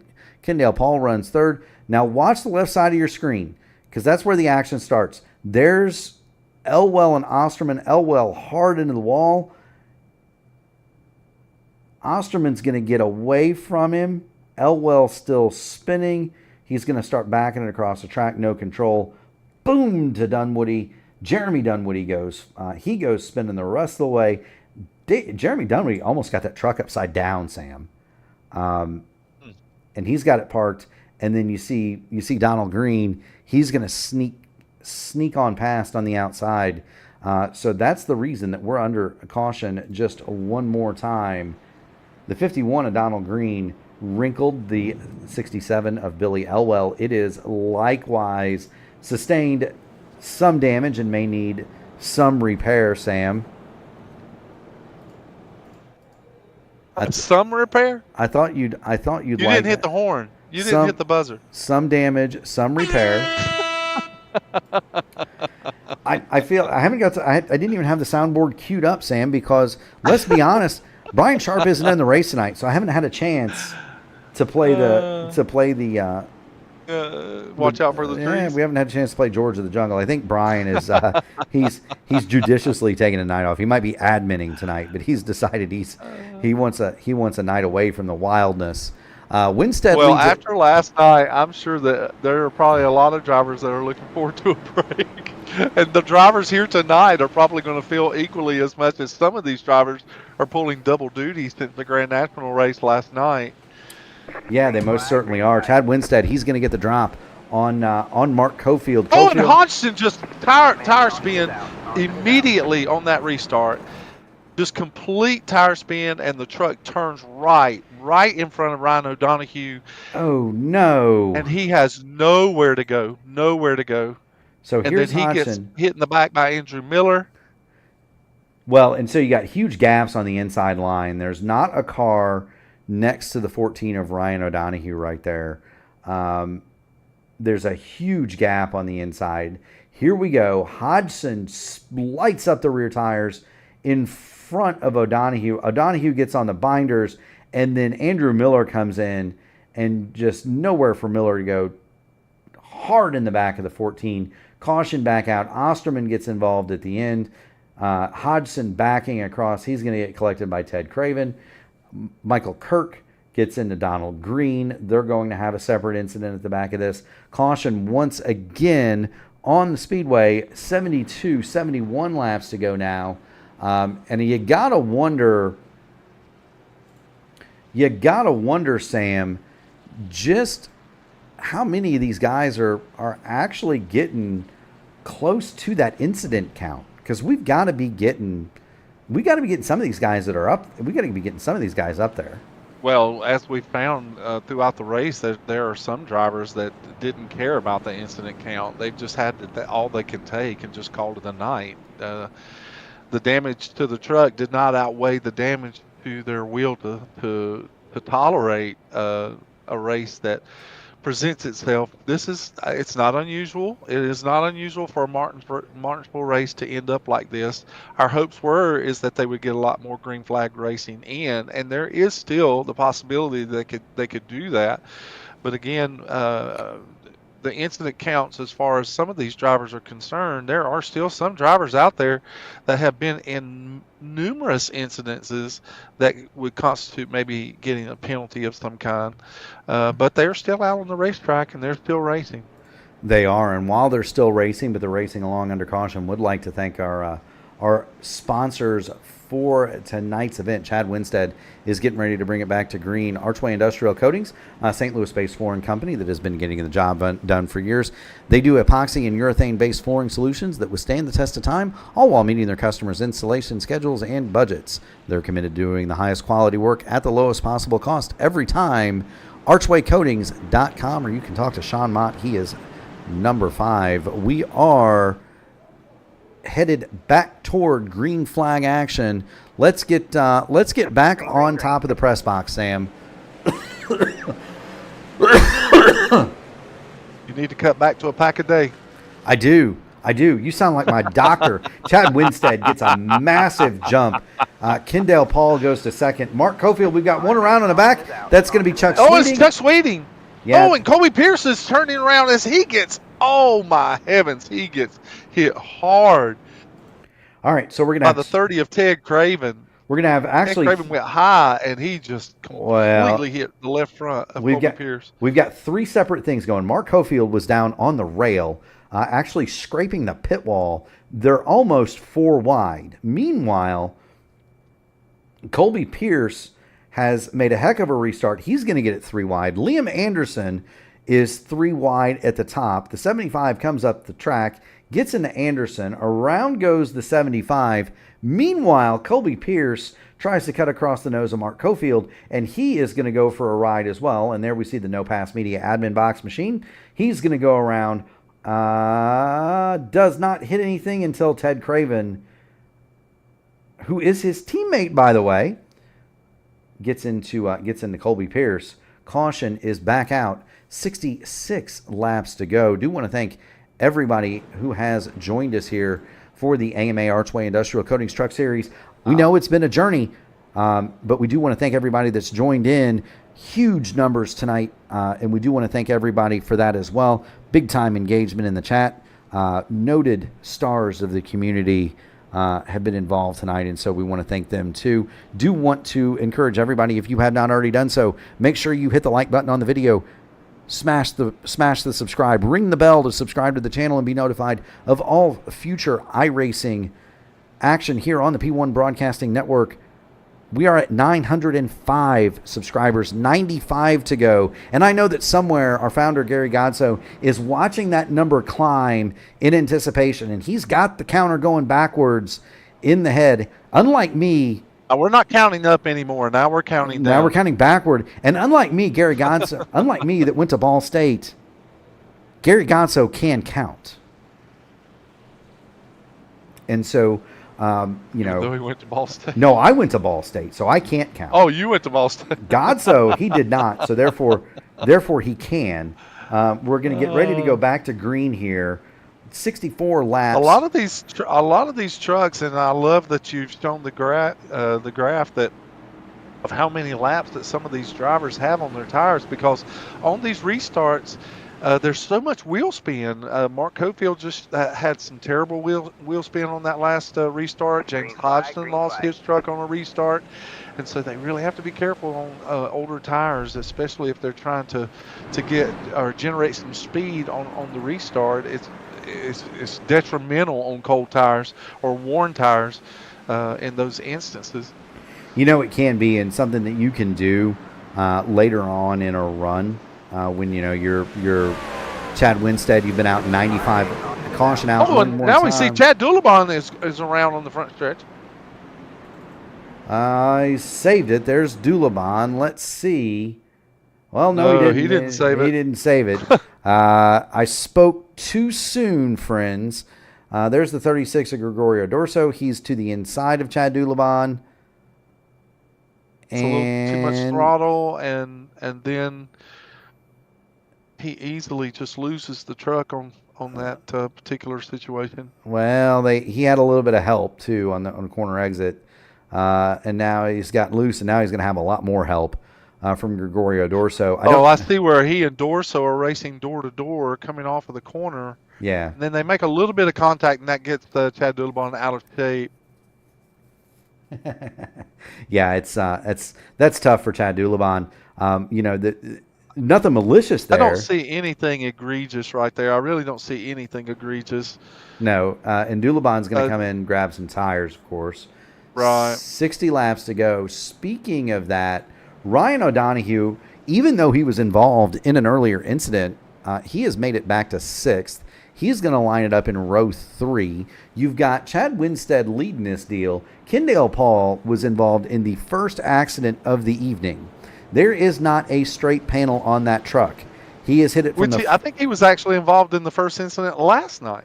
Yeah, he was out of the race last night in the first incident. I think he was the first truck out last night. Yeah, and he was involved in the first car. I'm sorry. Yeah, he was the first car out. He's been involved in multiple tonight. He's backed that thing into the fence. He's got the front all stove in. I'm sure the water and the oil temperature gauges are not very happy with him when he goes to green flag action. But Kendale Paul, he's moved into second. Gregorio Dorso, likewise. There are scuffs and dings on the 36th. He runs along in third. Colby Pierce is fourth. Pierce has hit everything but the pace car this evening. And he runs along in fourth. Liam Anderson, he's doing a pretty good job. He's up in fifth. Ryan O'Donohue has led the most laps, by far the lion's share here at Martinsville. He is sixth. James Hodgson runs along in seventh. He's also had his conflicts with the barriers. Billy Elwell is eighth. His trials and tribulations have been well documented. Chuck Sweeting, he was backwards down the front stretch not so long ago. He is ninth, and Chad Dulabon is 10th on the Speedway. Dulabon trying to get it lined up. Ken Olland is 11th. Jeremy Dunwoody, he remains on the lead lap in 12th. Andrew Miller is 13th, and there's Andrew. He's been up front some tonight. David Dunwoody, he runs along 14th. At this point, they'd be better off just running that thing as an open wheel modified, Sam. But those are the 14 cars on the lead lap. Mark Cofield, unfortunately, has gone a lap down. Donald Green is 3 laps down. Osterman, and we're going back to green. Osterman is 13 laps in arrears. But away we go, Sam. I think Ryan O'Donohue actually has the freshest tires of these front runners. As we're under caution again, even before we can complete a lap. I don't even see anybody around, Sam. Jeremy Dunwoody, maybe? Yep, it's going to be Jeremy Dunwoody. Yes. No, it's Jeremy Dunwoody, exactly. He's going to be in the back. He's got Andrew Miller behind him. Here goes Jeremy. He went to drive it in really hard, and Craven was going a little slower as Jeremy started his entry, and then to keep from hitting Craven, the rear of the truck came around on him. Yeah, Jeremy stood in the brakes to not hit the teddy bear, and around she goes. It's been a tough night if your last name is It has Dunwoody. been a tough night. It's been a tough night if your last name's For a lot of these Dunwoody. drivers. Yeah. For a lot of them, but especially if your last name's Dunwoody. You got one of them. You got this, you got Jeremy out there, and he's been involved in several things not of his own making. You got his brother running along in 12th. David Dunwoody is driving the car with basically a set of pedals from 1994 that you probably used to run Gran Turismo 1 with, because his load cells went out. So he's doing everything he can just to make the event, but he's essentially driving the truck with a kill switch. And he's running along in 11th. And so that's a victory. If he even gets that thing to the checkered flag, Sam, that's a victory for David Dunwoody. I know that he wants to run better, but like I said, just getting a finish out of that thing. Well, just to accomplish what he's doing under the circumstances with his equipment, it really is an achievement on his part. It really does.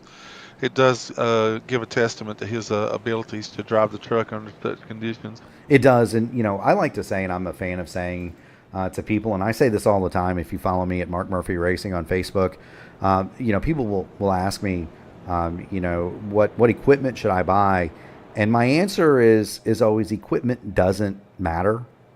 As long as it's relatively modern, most people can get along just fine with a G920 or G930, G927. I wish. Logitech. Most people can get along fine with that. I'm still using a G27.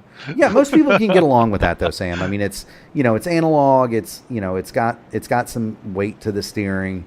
Well, the problem I have with the G27 now is that with my new rig, the Logitech profiler for my particular wheel does not work with Windows 11. It causes issues, and so I've had a steep learning curve of how to still be able to use my existing wheel under those conditions. As we're getting ready to go back green, we most certainly are. Chad Winstead's going to lead him away, and there he goes. Kendall Paul to the outside, and Ryan O'Donohue has moved it into fourth on those fresh tires. He was in that race last night, and I think he learned the lesson of Kyle Heath and Greg Evans, because he came in, he got some new shoes. He's driven it up to third now. You've got Liam Anderson. He's got it up underneath the 88 of James Hodgson. Anderson is also on relatively fresh tires. Hodgson on fresher tires. Chuck Sweeting is on 9-lap-old tires. We've got caution out because Chuck Sweeting is around. And let's see what we've got here for Sweeting. And he hits the brakes. He started spinning even before the turn-in, Sam. And he's going to get collected. No, he's not. Billy Elwell is going to miss him. But then Elwell turns in front of the 98 of Chad Dulabon. That's a tough break for Duke. You're again. I realize that we may sound like a broken record, but just it could be late braking, a low brake bias, too much wheel input. All of those are factors that are involved with a certain self spins like that. It could be. And Chuck Sweeting has punched out of the 75, by the way, so he's going to be done. Yeah, he's going to be calling it a night. So that's gonna set it for us here. We're gonna see Chad Winstead as the leader. He's going to be posted as the leader. You're going to have Kendall Paul in second. Ryan O'Donohue is third. Dorso, Hodgson, Anderson. The next three: Billy Elwell, David Dunwoody, Colby Pearson, Jeremy Dunwoody. They're going to round out your top 10. Andrew Miller is 11th. Mark Cofield is 12th. So, Dad, he's got his lap back. Chad Dulabon is 13th. Ken Holland is 14th. The top 14 are on the leader lap. 15th, Chuck Sweeting. He's punched out. Donald Green is going to pass him for that position. Justin Osterman and Donald Green has moved to one lap back. And so, thank you so much, Liam Anderson Motorsports. Do appreciate the super chat. And we do so very much appreciate our fans here at the P1 Broadcasting Network. Do want to point out to Katie Green that Don is one caution away from being back on this lead lap. Well, I take it back now. He's 2 laps down. No, he's 2 laps down. Yeah, he's two laps down. He's 2 laps down. So if a couple of cautions, Donald Green, he's going to be back in this but thing. At the rate we're going, he may be ahead. Yeah, he might. All it takes is a chip and a chair, right, Sam? Justin, Exactly. Justin Osterman and Braden Langley, 17 and 18th. They're 13 laps down. Ted Craven, 19 down in 19th position. Michael Kirk, 30 laps in arrears in 20th. Witt and Tyler Smith, Paul Witt, Tyler Smith, they are out of the race. Jason Southard still circulates 89. Well, he's on pit lane.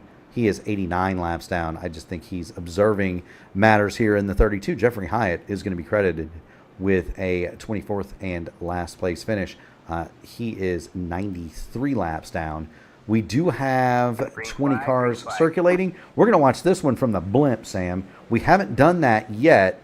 Always want to try to get our fans here on the P1 Broadcasting Network a different view of the action. There you see it. Howdy to Adam O'Brien. Chad Winstead. Adam O'Brien. I was just asking about Adam O'Brien last night. We miss you, man. There's a car around. We've got one around. It's that's my boss man. That is David Dunwoody. He has come to grief. And let's see how that happened. He is to the inside of Billy Elwell. Involved in this as well. Yeah, let's see. Billy Elwell goes hard into the corner and gets a little loose, but they don't make contact. However, Andy also goes in there and loses the rear of the truck and comes around, and then everyone behind him is trying to check up for the incident that lies ahead. So Andrew Miller and Jeremy Dunwoody also are victims to this particular spin going into turn 3. They did synchronize wiggles there. And Elwell was able to save his, and Andy was not. Synchronized spinning, I think, is the term you're looking for. You know, it reminds me, Sam, of you ever watch boat racing? I don't know if you ever did that. Unlimited on lakes, or cigar boats. Unlimited hydroplanes. So they race them on rivers and harbors. Yeah. Like right. Oval racing and hydroplane boats. Things like in Miami and South Florida, they race what's called cigar boats. Yeah, they're offshore boats. These are inboard. They're 30-foot Chinook helicopter. Yeah, I have watched some of that. They actually would show that on Wild World of Sports when I was younger. Yeah, they used to have. Well, they still have a regatta in Madison, Indiana, which is the home port of the famed Miss Madison. But Evansville, Indiana, where I grew up, used to have an unlimited race, and for a time, the Indianapolis 500, but the boat races in Evansville and Madison were the second and third largest spectator sporting events in the United States single day for a long time. Both of those boat races used to draw over 100,000 people. They were huge back when I was a little boy. That's a significant amount of people to come out and watch a boat race. That's very respectable. Well, what was cool about Evansville is Evansville's built like New Orleans, where there's a levee that surrounds it because it's built below the flood stage of the Ohio River. And so one of the things that is nice about Evansville from a boat racing perspective is the levee and where the city is positioned makes a natural stadium for a boat race. I see. And so the city had at one point built a facility specifically for hydroplanes. But there's a very famous video of the Miss Madison and the Circus from 1988 in San Diego where they did synchronized flipping, where they blew over at exactly the same time good heavens. in San Diego That's Harbor. Terrifying. Side by side they were too. That was interesting. They caught a gust of wind and both of them went over. We're back to green flag racing. Nobody's gone over tonight. Chad Winstead, though, has gone to the lead. He's got Kendall Paul behind him. And Billy Elwell. It's that Billy Elwell is sideways going into 3. Yeah, Elwell around. You've got the 54 of Michael Kirk back there. He has come to grief. Here's Billy Elwell, and again, down hard into the corner. He saved it last time, but this time there was no saving it. Well, he's there's the 84. I guess he does save it. He really does. He does, but then it checks up all the trucks behind him as they're trying to figure out if he's going to save it. And then, of course, Michael Kirk gets into the back and comes in and gets in the side of in there. Is that Kenneth Allen? Yeah. Ken Allen, yeah. So he gets into the back of him and sends him around. That's I don't know. The caution may have already been out as Elwell was sideways. Yeah, we're going to get another caution here. Back into the blimp. There you see the 51 of Donald Green. And again, give a shout out to Donald. Races like this produce what I call gopher racing. Expand on that. And so if you've ever watched Groundhog Day, and I say gopher, but it's groundhog gopher. But if you've ever watched Groundhog Day, and Bill Murray is in the truck and he's got the groundhog in his lap and he's saying, "Don't drive angry, don't drive angry," and the groundhog's making all kinds of noise with it. It's just it produces angry drivers, and they go for moves that they normally wouldn't go for, or that they normally wouldn't do, or overdrive the vehicle or the race car, or race truck. Something. It just starts producing an attitude in the driver. They just want to get it over with. They instances like that. They do indeed.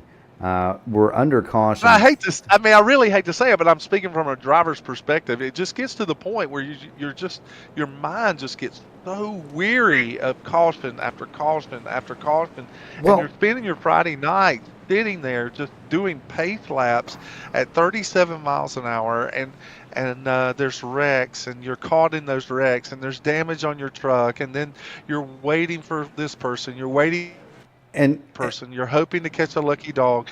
It's just so much.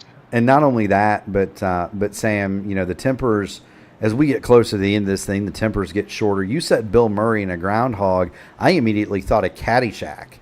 Or excuse me, gopher. Oh, yeah.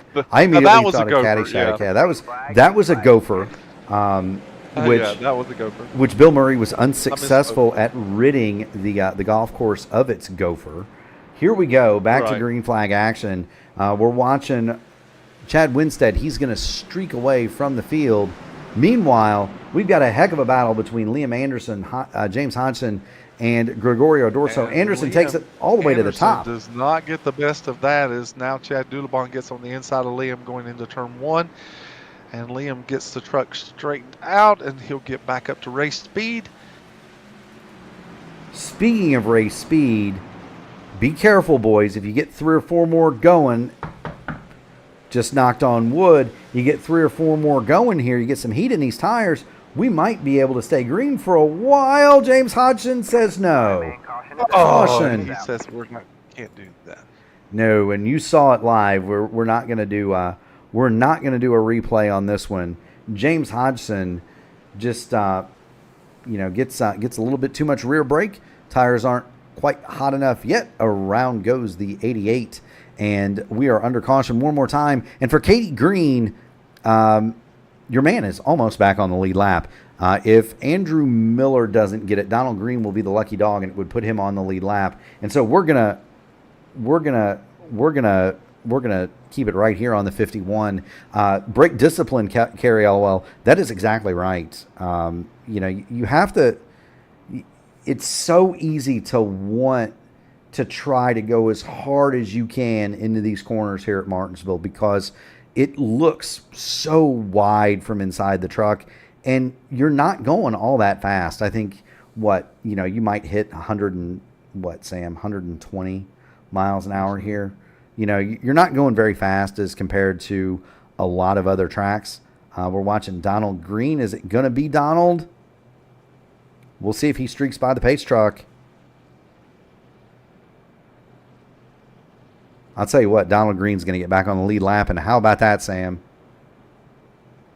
Well, Donald Green has had an eventful race tonight, and so, but perseverance and determination and deciding that you're going to stick this thing out, it can be rewarding when you have a race that has this many cautions. And so kudos to Donald for sticking it out so that he could get back onto the lead lap. And now that will leave Andrew Miller as the recipient of the Lucky Dog Reward, provided that there's another caution and there is no contact on his truck, because if there's any contact, he will not be awarded that benefit. Mark Cofield had said last night that it was tough on him because there were 3 separate occasions that he was in the Lucky Dog spot, but he got hit. Yes, because he received some kind of contact at the time of the caution then it skipped over him and gave that lucky dog benefit to the next car that was a lap down. And so there were 3 separate occasions that he missed that opportunity. It was, and Mark Cofield, you see him, the 97 there. That truck has seen its fair share of contact. It looks like the right side doesn't look bad, but once you get to the left side, yeah, the right side is straight. The left side looks like it might be better. There's served nothing here. there on the front left fender. No, it might be more at home in an open wheel modified race here. Meanwhile, we're going back to green flag action. It keeps the brakes cool. Yeah, Dale Earnhardt Jr. drove a car that looked very much like that. We're 3 wide. Oh, we are 3 wide as Dorso gets a little bit of a sluggish start here, and he's trying to get back down to the bottom of the racetrack. Well, and now he's got passed by quite a few trucks. He does. Now he's got company in the form of James Hodgson and Justin Osterman right behind him. Meanwhile, Billy Elwell beating on the back door of Colby Pierce, who is following boss man David Dunwoody. That's going to be interesting. Dunwoody has worked. That's going to be a big fight back here. There's a lot of action right there in that little group of trucks. Yeah, there is. There's a ton. Here's Dorso. He's going to work it down in the inside of Billy Elwell. Meanwhile, behind him, Osterman is going to get to the inside and go by James Hodgson. Oh, and we have caution on the racetrack again. And it looks as though who was involved here? It looks like Andrew Miller. Andrew Miller goes around on entry this time. Okay, and so and once he goes around, that constitutes another yellow flag. Yeah, and Andrew Miller, here he is. He's in the yellow number 40. That truck would have been in position to get the lucky dog. Of course, that is the Dale Earnhardt Jr. from Bristol rule. If you are the cause of the caution, you don't get the lucky dog. But there he goes. And again, that truck is out of shape, Sam, before he ever even starts to turn into the corner. It's just completely a rear brake thing that he's on the brake and then the back of the truck wants to come around. Yep. And the reason a lot of drivers will mess with the brake bias in that regard is just simply so that they can get rotation through the middle of the corners here. If you can rotate the truck, and when I say rotate for those that are watching the broadcast, you want all the help that you can get in the truck being able to turn in the middle of the corner and not wash up the racetrack, because when it washes up the racetrack, you get tire wear.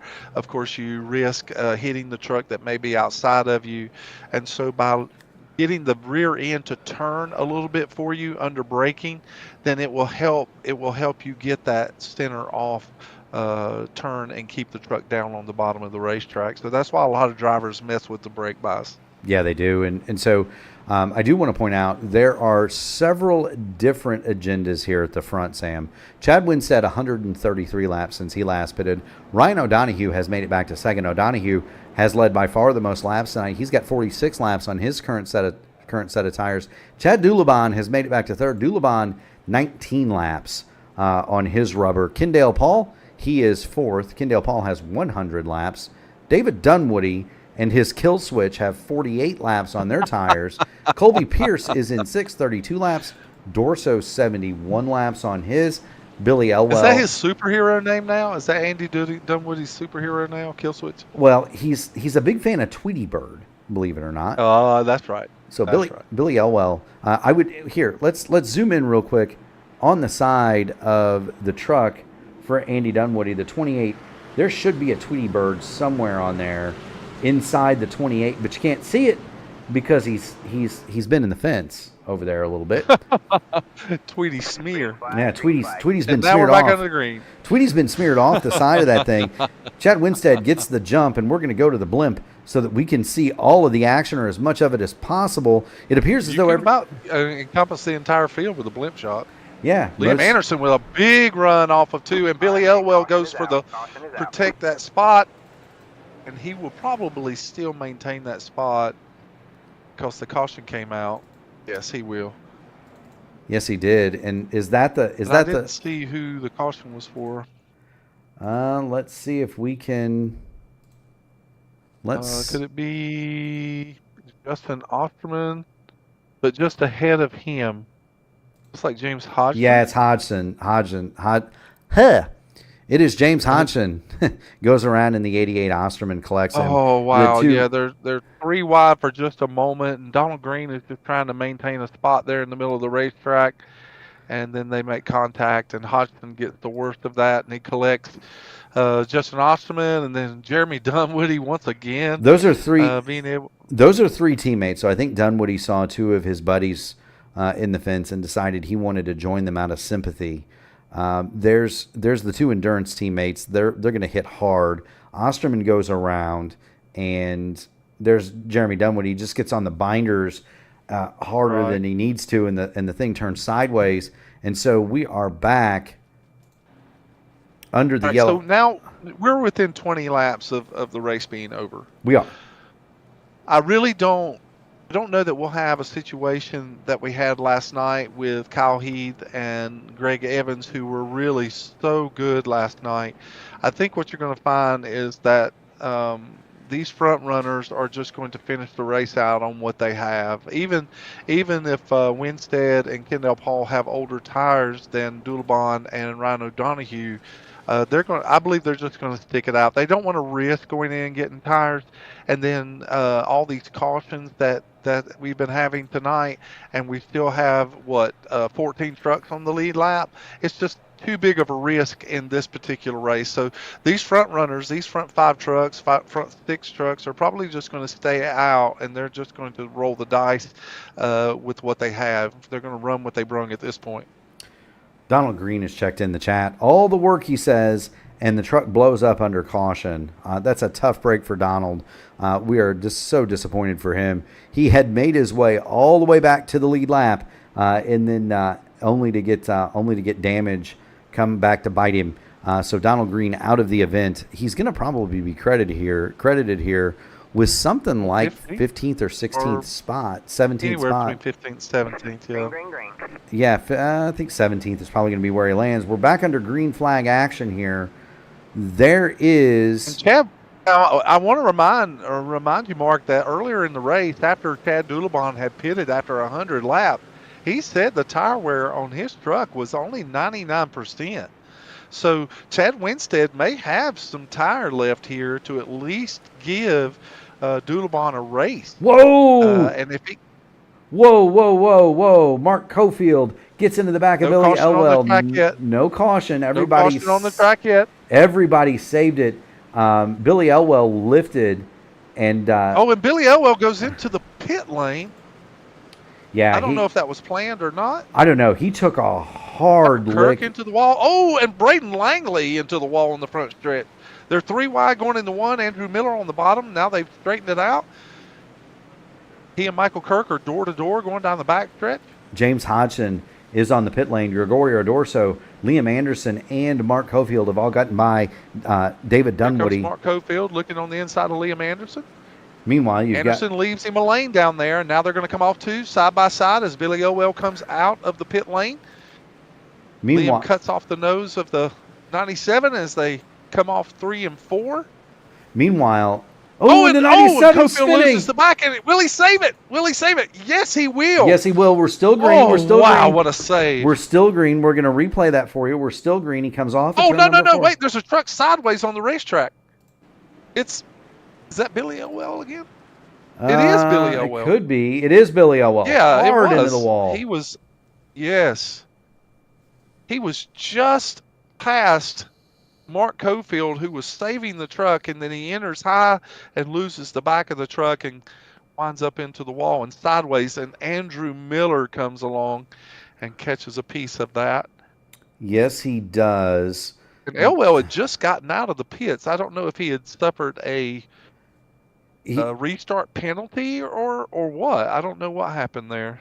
He did not stop. He was 31 seconds, so that indicates a drive-through for Billy Elwell. A drive-through, yeah. That's why I said that. And then now he is back in the pit area now again, and he could very well be getting some repairs to that 67 truck. Mark Cofield is probably going to come in for tires at this particular juncture. Andrew Miller was involved in the last incident, so he may be getting repairs. And let's see. I think again, our front runners are going to remain exactly as they are. No one is going to pit at this particular time. There's 10 laps to go in this race, and there's some podium positions to be raced for. There are indeed, and Sam, I was going to ask you because you have the ability to check the rules, and I don't. How are we fixed for green-white checkers tonight? What's the overtime situation look like? AMA is only set for one green-white checker. So one green-white checker is what we're looking at. 10 laps to go. We're probably going to get the green. The lights are still on the pace truck. We're looking at green sometime here as we roll around under caution. Probably going to get that with 8 to go. If we make it to the white flag, the next flag ends the race. If it does not, we will get one crack at a green-white checker. Meanwhile, Chad Winstead is your leader. Chad Dulabon, so it's a battle of Chads at the front. If only Chad Frankenfield were here, we would have 3 Chads. As long as they're not hanging Chads in the state of Florida, we'll be okay. Rhino Donahue is third, Kendall Paul fourth, Pearson Dorso are fifth and sixth, Anderson, David Dunwoody, Ken Holland, and Mark Cofield round out your top 10. Cofield and Andrew Miller, do have new tires. So keep an eye out for Mark Cofield, and he's not that far out of the lead here. If we can get any kind of a green flag run going as we watch it from the blimp, Mark Cofield might be in pretty decent shape to get a top 5 finish here at least. Meanwhile, I think at this particular juncture, these drivers are going to try to protect whatever position that they can get. Yeah, it'll be very difficult for Mark Cofield to make up that kind of position.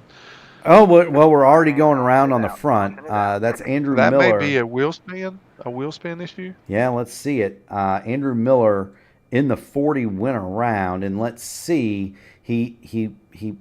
You're exactly right. Yeah, that's a wheel spin on the restart. That's a wheel spin issue. Now, one thing I would like to point out is, he's on new tires.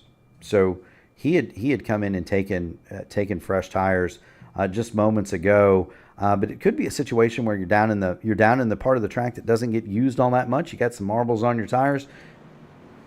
Hit the gas. Well, his truck has actually been in numerous incidences tonight, so he could very well, he may be showing repairs. There may be optional repairs that have not been adequately taken care of yet. So that could have an effect as well.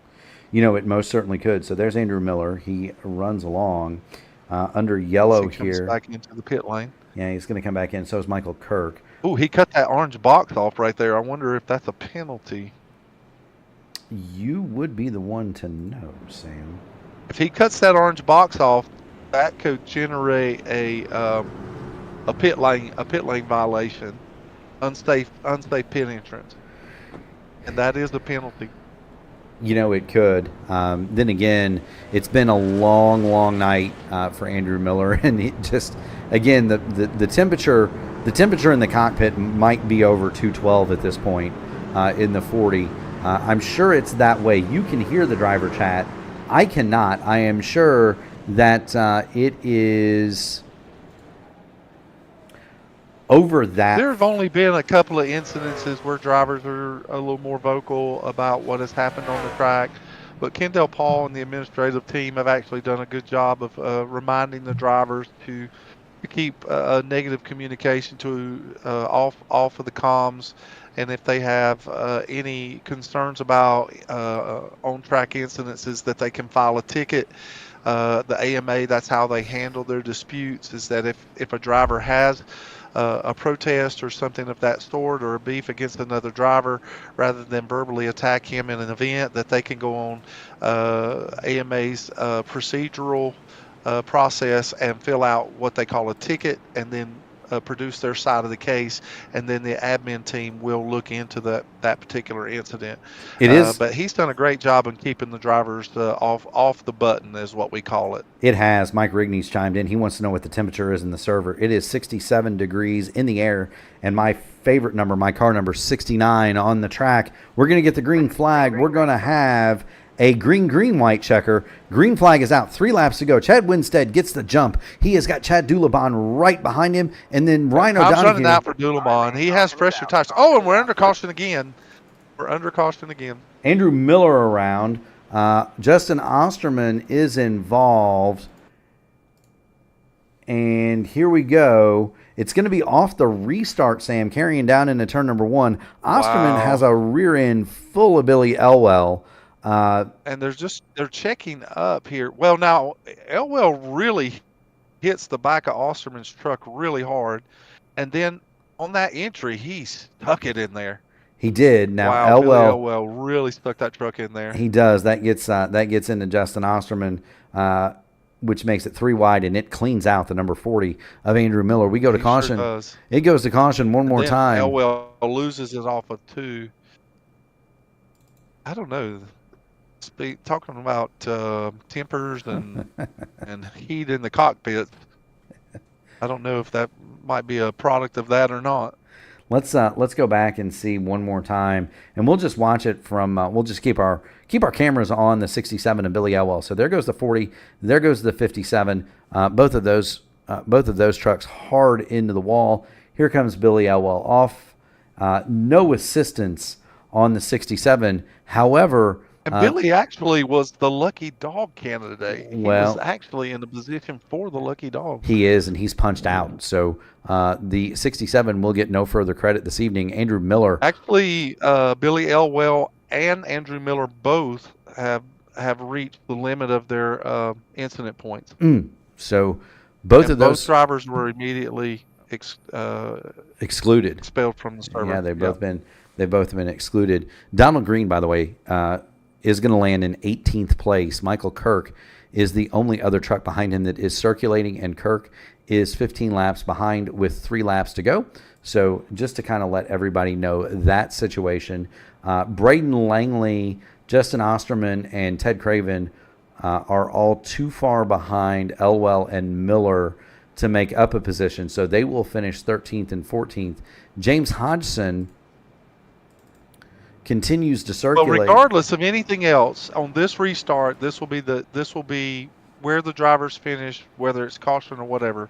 Yep. This will be where the race finishes. So the drivers are going to be getting their final positions right here. They can decide if they want to race it under green or if someone wants to be really aggressive, and even if there's a caution, there is only one green-white checker. So we'll see how our podium finishers and the rest of the field end the night here at Martinsville. We're going to keep the battle on the one for the lead. Great start by Dulabon. Yeah, Winstead and Dulabon even Steven. Now Winstead has the inside line. He's going to take the lead off of turn number 2. Chad Dulabon going to try to run him down the back. Meanwhile, Ryan O'Donohue is going to try to dispose of Kendale Paul.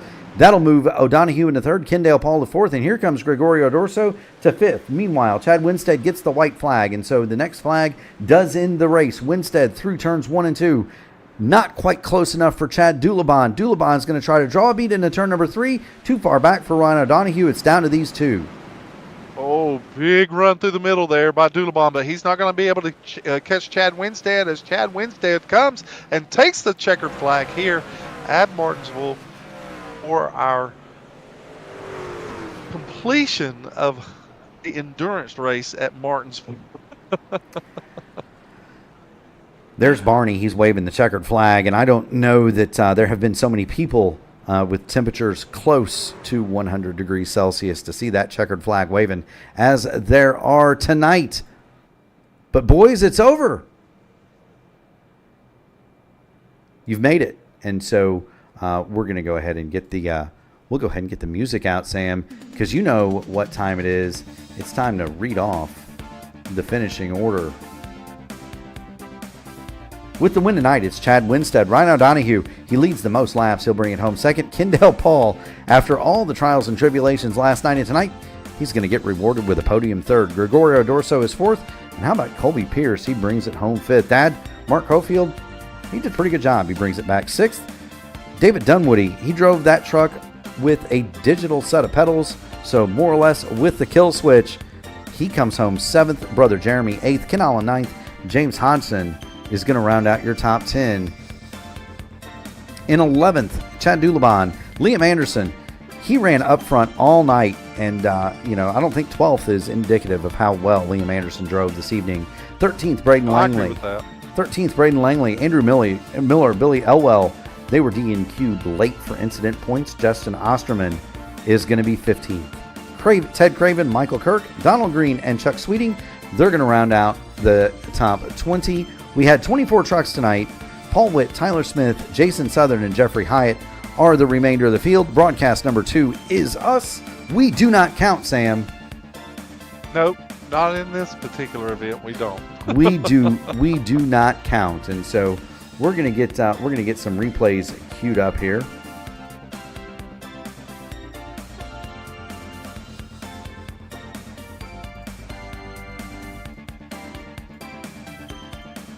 Makes for a long night for these drivers. A lot of drivers are going to log out of this server and have a lot of woulda, coulda, shouldas, and then you're going to find that some of the chat groups there may be some comments that are going to be shared as well. So it's going to be interesting to see how the AMA and the drivers of these particular fields just rally and bring themselves back together and try to just get back into a status quo, because this has certainly not been indicative of what these drivers are capable of. It hasn't been, and I'll tell you what is indicative of the AMA. That is series director Kendale Paul. And Kendale, you've got Mark and Sam in the P1 broadcasting booth. Can you hear us, my man? Yeah, I got you guys. What's going on? You know, I'll tell you what, Brian Sharp wants to know if any trees were harmed in the making of the broadcast. The answer is no, Brian, and that's because you weren't here. Kendale, you were an early out last night, incident not of your own making. You were involved in the first caution tonight, incident not of your own making, and suffered extensive damage. You then bring the truck back to third, and you're credited with a podium finish. Talk about your night and how you got back there, my man. Heck of a recovery drive. It was a crazy one, and all the yellow just made it that much worse. I mean, there for a while I was thankful for the yellows just because getting the damage fixed and that sort of stuff. Went lap down, got the lucky dog, got back on the lead lap, and just avoiding the chaos, and ended up with the strategy turning our way where we got up front. Got to look at the end of the race here with Chad Doulabon getting the post-race penalty. I'm guessing it's too many X's why he didn't get scored third, but that's under review by by the race control, so we'll look at that. But either way, if we get a third or a fourth here, really happy about it. Just ready to get out of Martinsville. I'm sure you are. Sam, what do you have for the provisional, I guess, third place finisher? Well, I was kind of curious as why Chad Doulabon was not showing in the top 3, so thank you for answering that question, Kendale.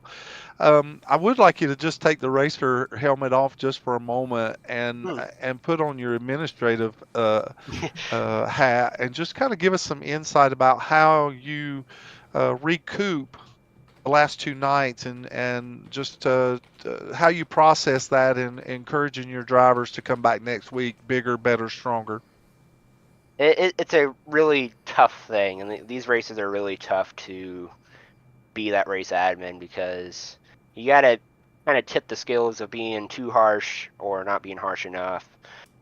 We hold all these drivers to a very high standard, and we got sponsors that are looking at this stuff and everything, and they want a good product out of here, and the only thing we can do is review it, and then everybody's got to have to learn their lesson and learn from their mistakes and move on. That's what I was preaching to the Xfinity guys this morning about their race, is that nothing we can do now about the race. It was a caution fest, but we got to sit here, learn from it, and try to do better next week. Of course, now hearing kind of the stuff, there's going to be stuff that post-race that we're going to have to look at and everything, and we may have to take action on, but we'll look at that here this weekend and see what happens. Well, I tell you, will a race like this, the last 2 nights, will it make you rethink about your approach as in the future races here? If you might change the incident count or in-race penalty and have an in-race administrator watching, has it kind of changed maybe some thought process in that regard? It's definitely brought up the question with race control, and we're going to have a special meeting between the directors here this week if we need to implement a new policy for some of this, and hold people accountable for their accidents and everything, and Well said. some of them do take accountability. They'll say sorry and everything, but sometimes we got to get involved with it to kind of push the issue and get some green flag laps, because nobody wants to be under yellow for 95% of the race and be Correct. pacing all night, when Yes, we sir. could have done another official and got some good green flag laps somewhere. You know, Right, Kendale, right. the Well, thing I is, appreciate you answering those questions, Kendo. yeah, Yeah, no problem. the thing is for me, once the race has gotten down to the end, we were treated to some fabulous action, and with that fabulous action, you come home third tonight. This is compliments of Brian Sharp. George of the jungle, strong as he can be. But do you have any I love that sound clip. family sponsors, shout outs that you'd like to give a call out to this evening? The floor is yours. You've earned it. Yeah, the main ones: Archway Industrial Coatings, Black Magic Studios. We got Storm Tracker 78 on the hood today. I had him on last week. I'm glad that I'm up here in the broadcast booth to kind of shout out everyone that's been affected by the recent natural disasters and everything. And if you've been affected, hang in there. Things will get better, but that's why we have Racing for Hope and Rebuilding Together on the front. Also, shout out to a former classmate. He unfortunately got tragically killed a couple weeks ago in a car wreck, weather related, here in Kansas. So shout out to him, Dawson Hogan. Rest in peace, bud. And gotta thank Admin Box. I think that's everybody, and everybody on Dark Horse Performance Incorporated. And congrats to Chad Winstead on his win. Really glad to see him in victory lane. And we'll see what we can do. See what we can recuperate from here for Bristol and get some good points in Bristol. 100%. And this comes from Andy Dunwoody. Before we let you go celebrate, Kendale, have a good night, my friend. Yeah, you too. Thanks everyone at P1 for doing what you do. Yes, sir. That is Kendale Paul. He's going to bring it home third this evening, provisionally. We're going to talk to the man who is credited with second place. That's going to be Ryan O'Donohue. Ryan, I don't know. You got Mark and Sam in the P1 broadcasting booth. I don't know that, one, there is anybody in this league that has a better looking truck than you. Do you paint those yourself, right? Right? Hey guys, yeah, I'm here. Yeah, I appreciate that. Thanks for that. Yeah, so you got some good-looking hot rods. You bring it home second tonight. I don't know that I would ever be disappointed with the second-place finish, except maybe in this instance. I think you led the entire way until your pit stop. You got For the collected. first half, yeah. Yeah, you got collected in something that wasn't your fault. You bring it home second. Did you think you had anything for Chad? Had you got a green flag run going, or was he gone? Yeah, I think second stinks in this situation, but we had to do, what the cards we were dealt there. It just kept getting restart after restart, and put up with it as long as I could. Started spinning the tires a bit, and finally made a decision to come in. There was a moment where I thought we might make it all the way on one set of tires, but that wasn't going to work out. I think Chad got in there before we did, and was able to cycle back to the front earlier. I think I was hoping I could get up closer to him and towards the top 5 or so before tires kind of evened out.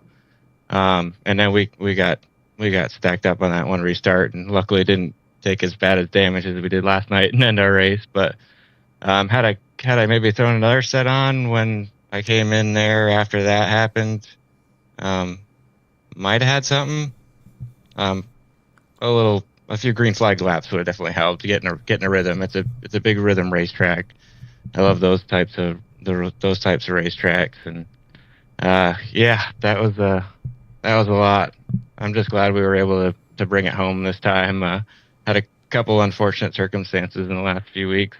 Some self-inflicted, some not, but we'll take second here. A couple stage wins, and kind of maxed out our points with the fastest lap, I believe, too. So we'll take it.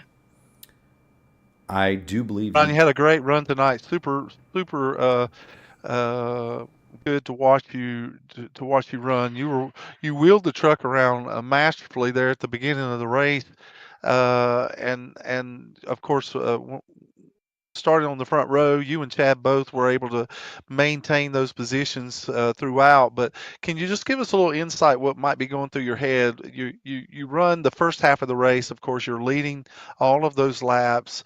You have the lap led bonus, or if there is a bonus, and then so you have all those laps led.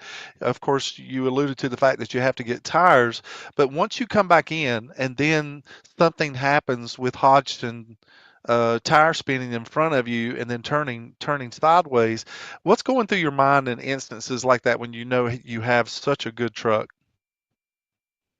Oh, just hoping we don't get run over from behind. Even though there was a I little think, contact.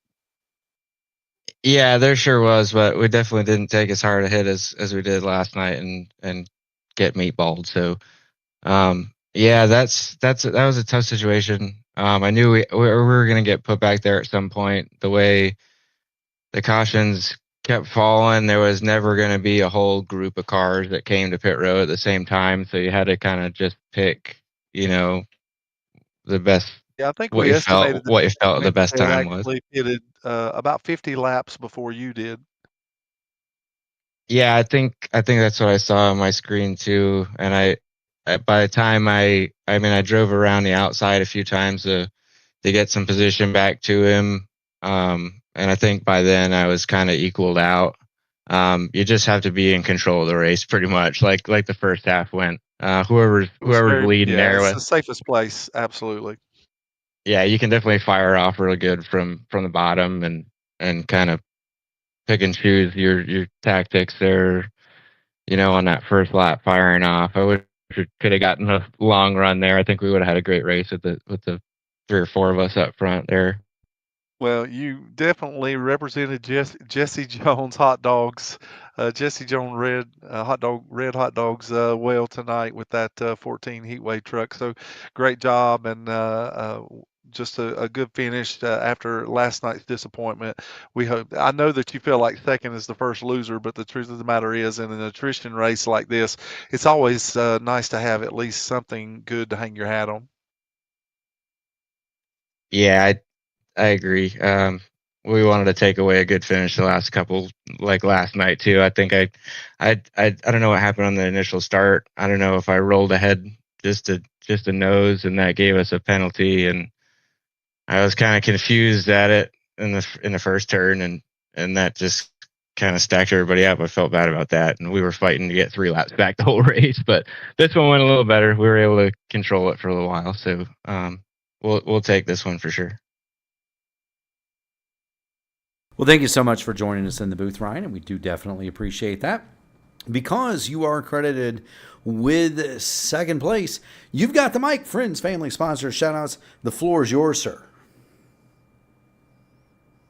Heck yeah. I know it's been a long night watching out there in the living room, but my girlfriend for sure, she let me put all this time into this. And yeah, for sure. And Masters Surgical Supply. I know we keep putting Heatwave on the car. They're not a real sponsor or anything, but go get yourself some sunglasses. They're a great company. Yeah, we put Jesse James on there too, or Jesse Jones. I'm sorry. They do the hot dogs there in the hot dog stand. That's right. We learned that last night. Aware of that. Yeah, I wasn't too aware of that. And I figured that would be a cool one to throw on for Mark. No, it's a great choice. Great choice. Yeah. We get a cool one for next week too. So we'll wait and see on that. But yeah, for sure, Kendall and all the admin. Oh, wait, go ahead. I was going to say, I always look forward to your paint schemes, man, because they're top notch. Go ahead, keep going. They're always so well thought out and representative of the track that you're racing, and so kudos. I appreciate it, guys. I'm having a lot of fun putting them together and getting back into this stuff. But yeah, Kendo, all his admins. I know we had a good little battle there at the end, Kendo and I, and Archway Industrial Coatings for the title sponsor for the league. Black Magic Studios, Trak Racer, Rogue Energy, Admin Box, P1 Broadcasting. You guys do a great job, man. I'm joining a couple IndyCar leagues because of watching P1, and I appreciate all the opportunities that are coming my way because of it. And yeah, everybody watching. I know it might be a long night here, but hope we put on a show again. You most certainly did, and you have to make a promise when we hook up Monday, April the 7th at Auto Club. Whenever you see the red, white, and blue chrome Indy car with Indy Alliance on the side, make sure you wave when you pass it, brother. 10-4. I'll give you a wave for sure, bud. We're gonna get you out of here. You can go visit with your girlfriend. Congratulations on the second place, and keep going fast, having fun, Ryan. We'll see you around soon. Appreciate you guys. Have a good night. Yes, sir. That is Ryan O'Donohue, and that's gonna lead us to the man of the hour, Chad Winstead. Chad, you got Mark and Sam in the P1 Broadcasting booth. You got a copy, sir? Yes, sir. How are you guys? You know, we're doing pretty good. Congratulations on the win. You worked the strategy to its maximum in getting up there to the front, and then once you got the top spot, you didn't relinquish it. First of all, I got to ask, what was the tire life left on those 160-year-old set of boots?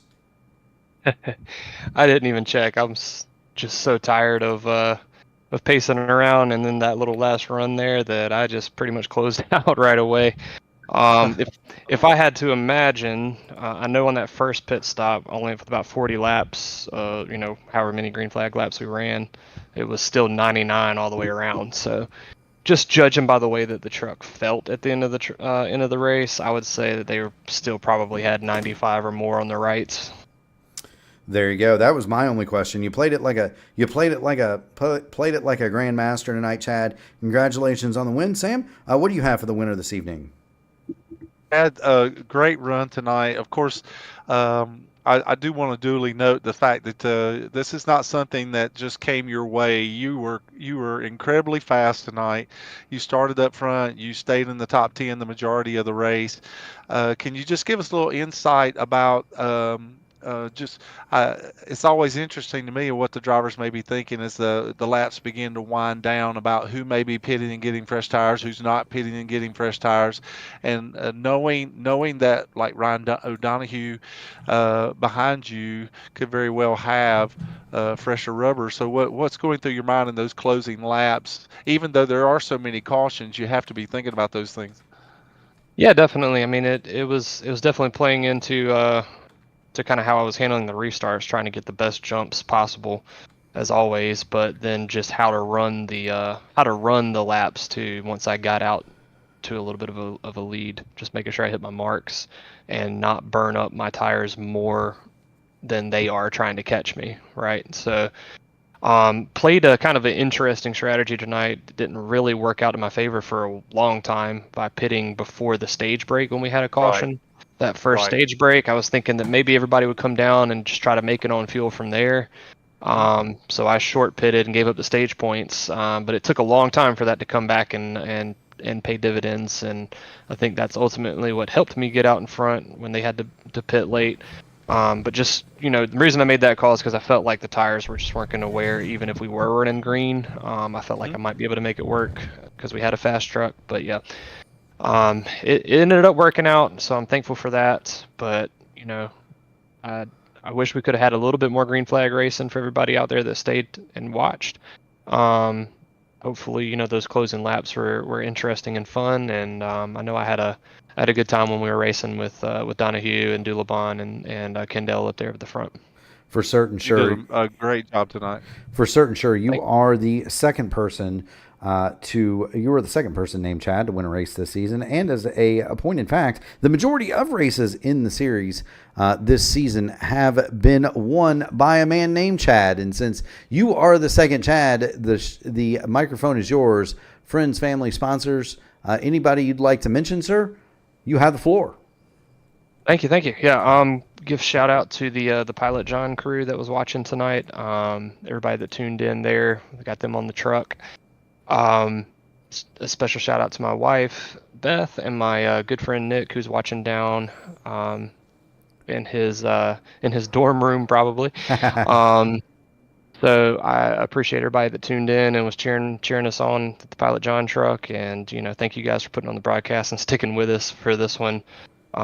This is not not typically how these races go in this league. We've had a lot It of is really not. good long green flag runs in this league last season and early this season. Some really, really good racing. So hopefully we can get back to that at Bristol. Hopefully so, Chad. Thank you so much for joining us in the booth. Keep going fast, having fun. Enjoy the week off, and we will see you in a couple of weeks. All right. See you guys. Yes, Take sir. care, Chad. Congratulations. And that is Chad Winstead. He has won the virtual grandfather clock here tonight at virtual Martinsville in the Archway Industrial Coatings Series. And Sam, I think you and I are about ready to be done with the pace truck, pace car, Absolutely. pace truck, pace car, pace vehicle, whatever it is. That brings us to the end part of the show. So I don't want to see anything yellow for the next couple of days. I'll tell you what, I'll eat the yellow M&M if you're offering on. So tomorrow, the P1 Broadcasting Network is off at 3:00 Eastern Time. You can join Gary NLGN. That is a P1 Broadcasting. That is a P1 Broadcasting produced show over on the Velocity Online Racing Network. I will be in that one. It is the Velocity Online Racing League IR18 race. They're going to be at the Nashville Super Speedway Sunday night. We've got the Votive IndyCar Series 750 right here on the P1 Broadcasting Network. Monday night, Clindy and I will be at Phoenix for the Indy Open Top Split. That happens at 8 Eastern. Tuesday night, 8:15, is going to be Gary and the gang. They'll have the IndyCar Oval Series Top Split race from Gateway. Wednesday, the Horizon IndyCar Series. They'll visit Iowa. That's going to be Ryan Eric King, the Beautiful Wreck, and I on the mics at 8. Concurrent with that, the Formula Indy Series is going to make their only stop at an oval. That's going to be at Nashville Super Speedway. They're going to be at 8:20. Gary and Justin Larkamp will have that one. And then that'll bring us full circle back to the AMA schedule. 141-hour break, Sam. We're going to have the Grand National Series from Darlington. There is no truck race next week. Love Darlington. Yeah, I know you're... A lot of history there. You bet there's a lot of history at Darlington. It is the oldest super speedway in the South, the second oldest in the country. And Sam, a bit of interesting trivia for you. At one point, there were only 2 motor races that had their results listed in the Guinness Book of World Records. One was the Indianapolis 500. The other was the Southern 500 for Darlington. At one point, that was a bigger race than the Daytona 500. And so we will be at Darlington next week, 8:20. Start of the pre-race, 8:35, green flag, right here on the P1 Broadcasting Network with Sam and I. As always, we do want to thank each and every one of you who tuned in this evening. If you have not done so, the easiest, best, and most importantly, free way that you can support the racers out there tonight is to smash the like button on the video. Ring the bell to subscribe to the channel. We are closing in on 1,000, and that is so huge for us because it moves us up in the rankings, in the algorithms, and it makes the broadcast much more widely distributed. And so we definitely thank all of you who have done that. If you haven't done it, please do. For Gary Godso, Sam Crow, myself, Mark Murphy, the host, we want to thank all the people who do the hard work in the middle of the night so that we can lay our heads down safely on the pillow and sleep. The military, the police. Thank you so much. Yes, thank you so much. The military, the police, the firefighters, the EMTs, all of those who do those jobs. You have our most sincere appreciation and heartfelt thanks. Sam? Undo those belts. Go have a good weekend. Eat your Rolaids. We will see you in 141 hours. Good night, folks.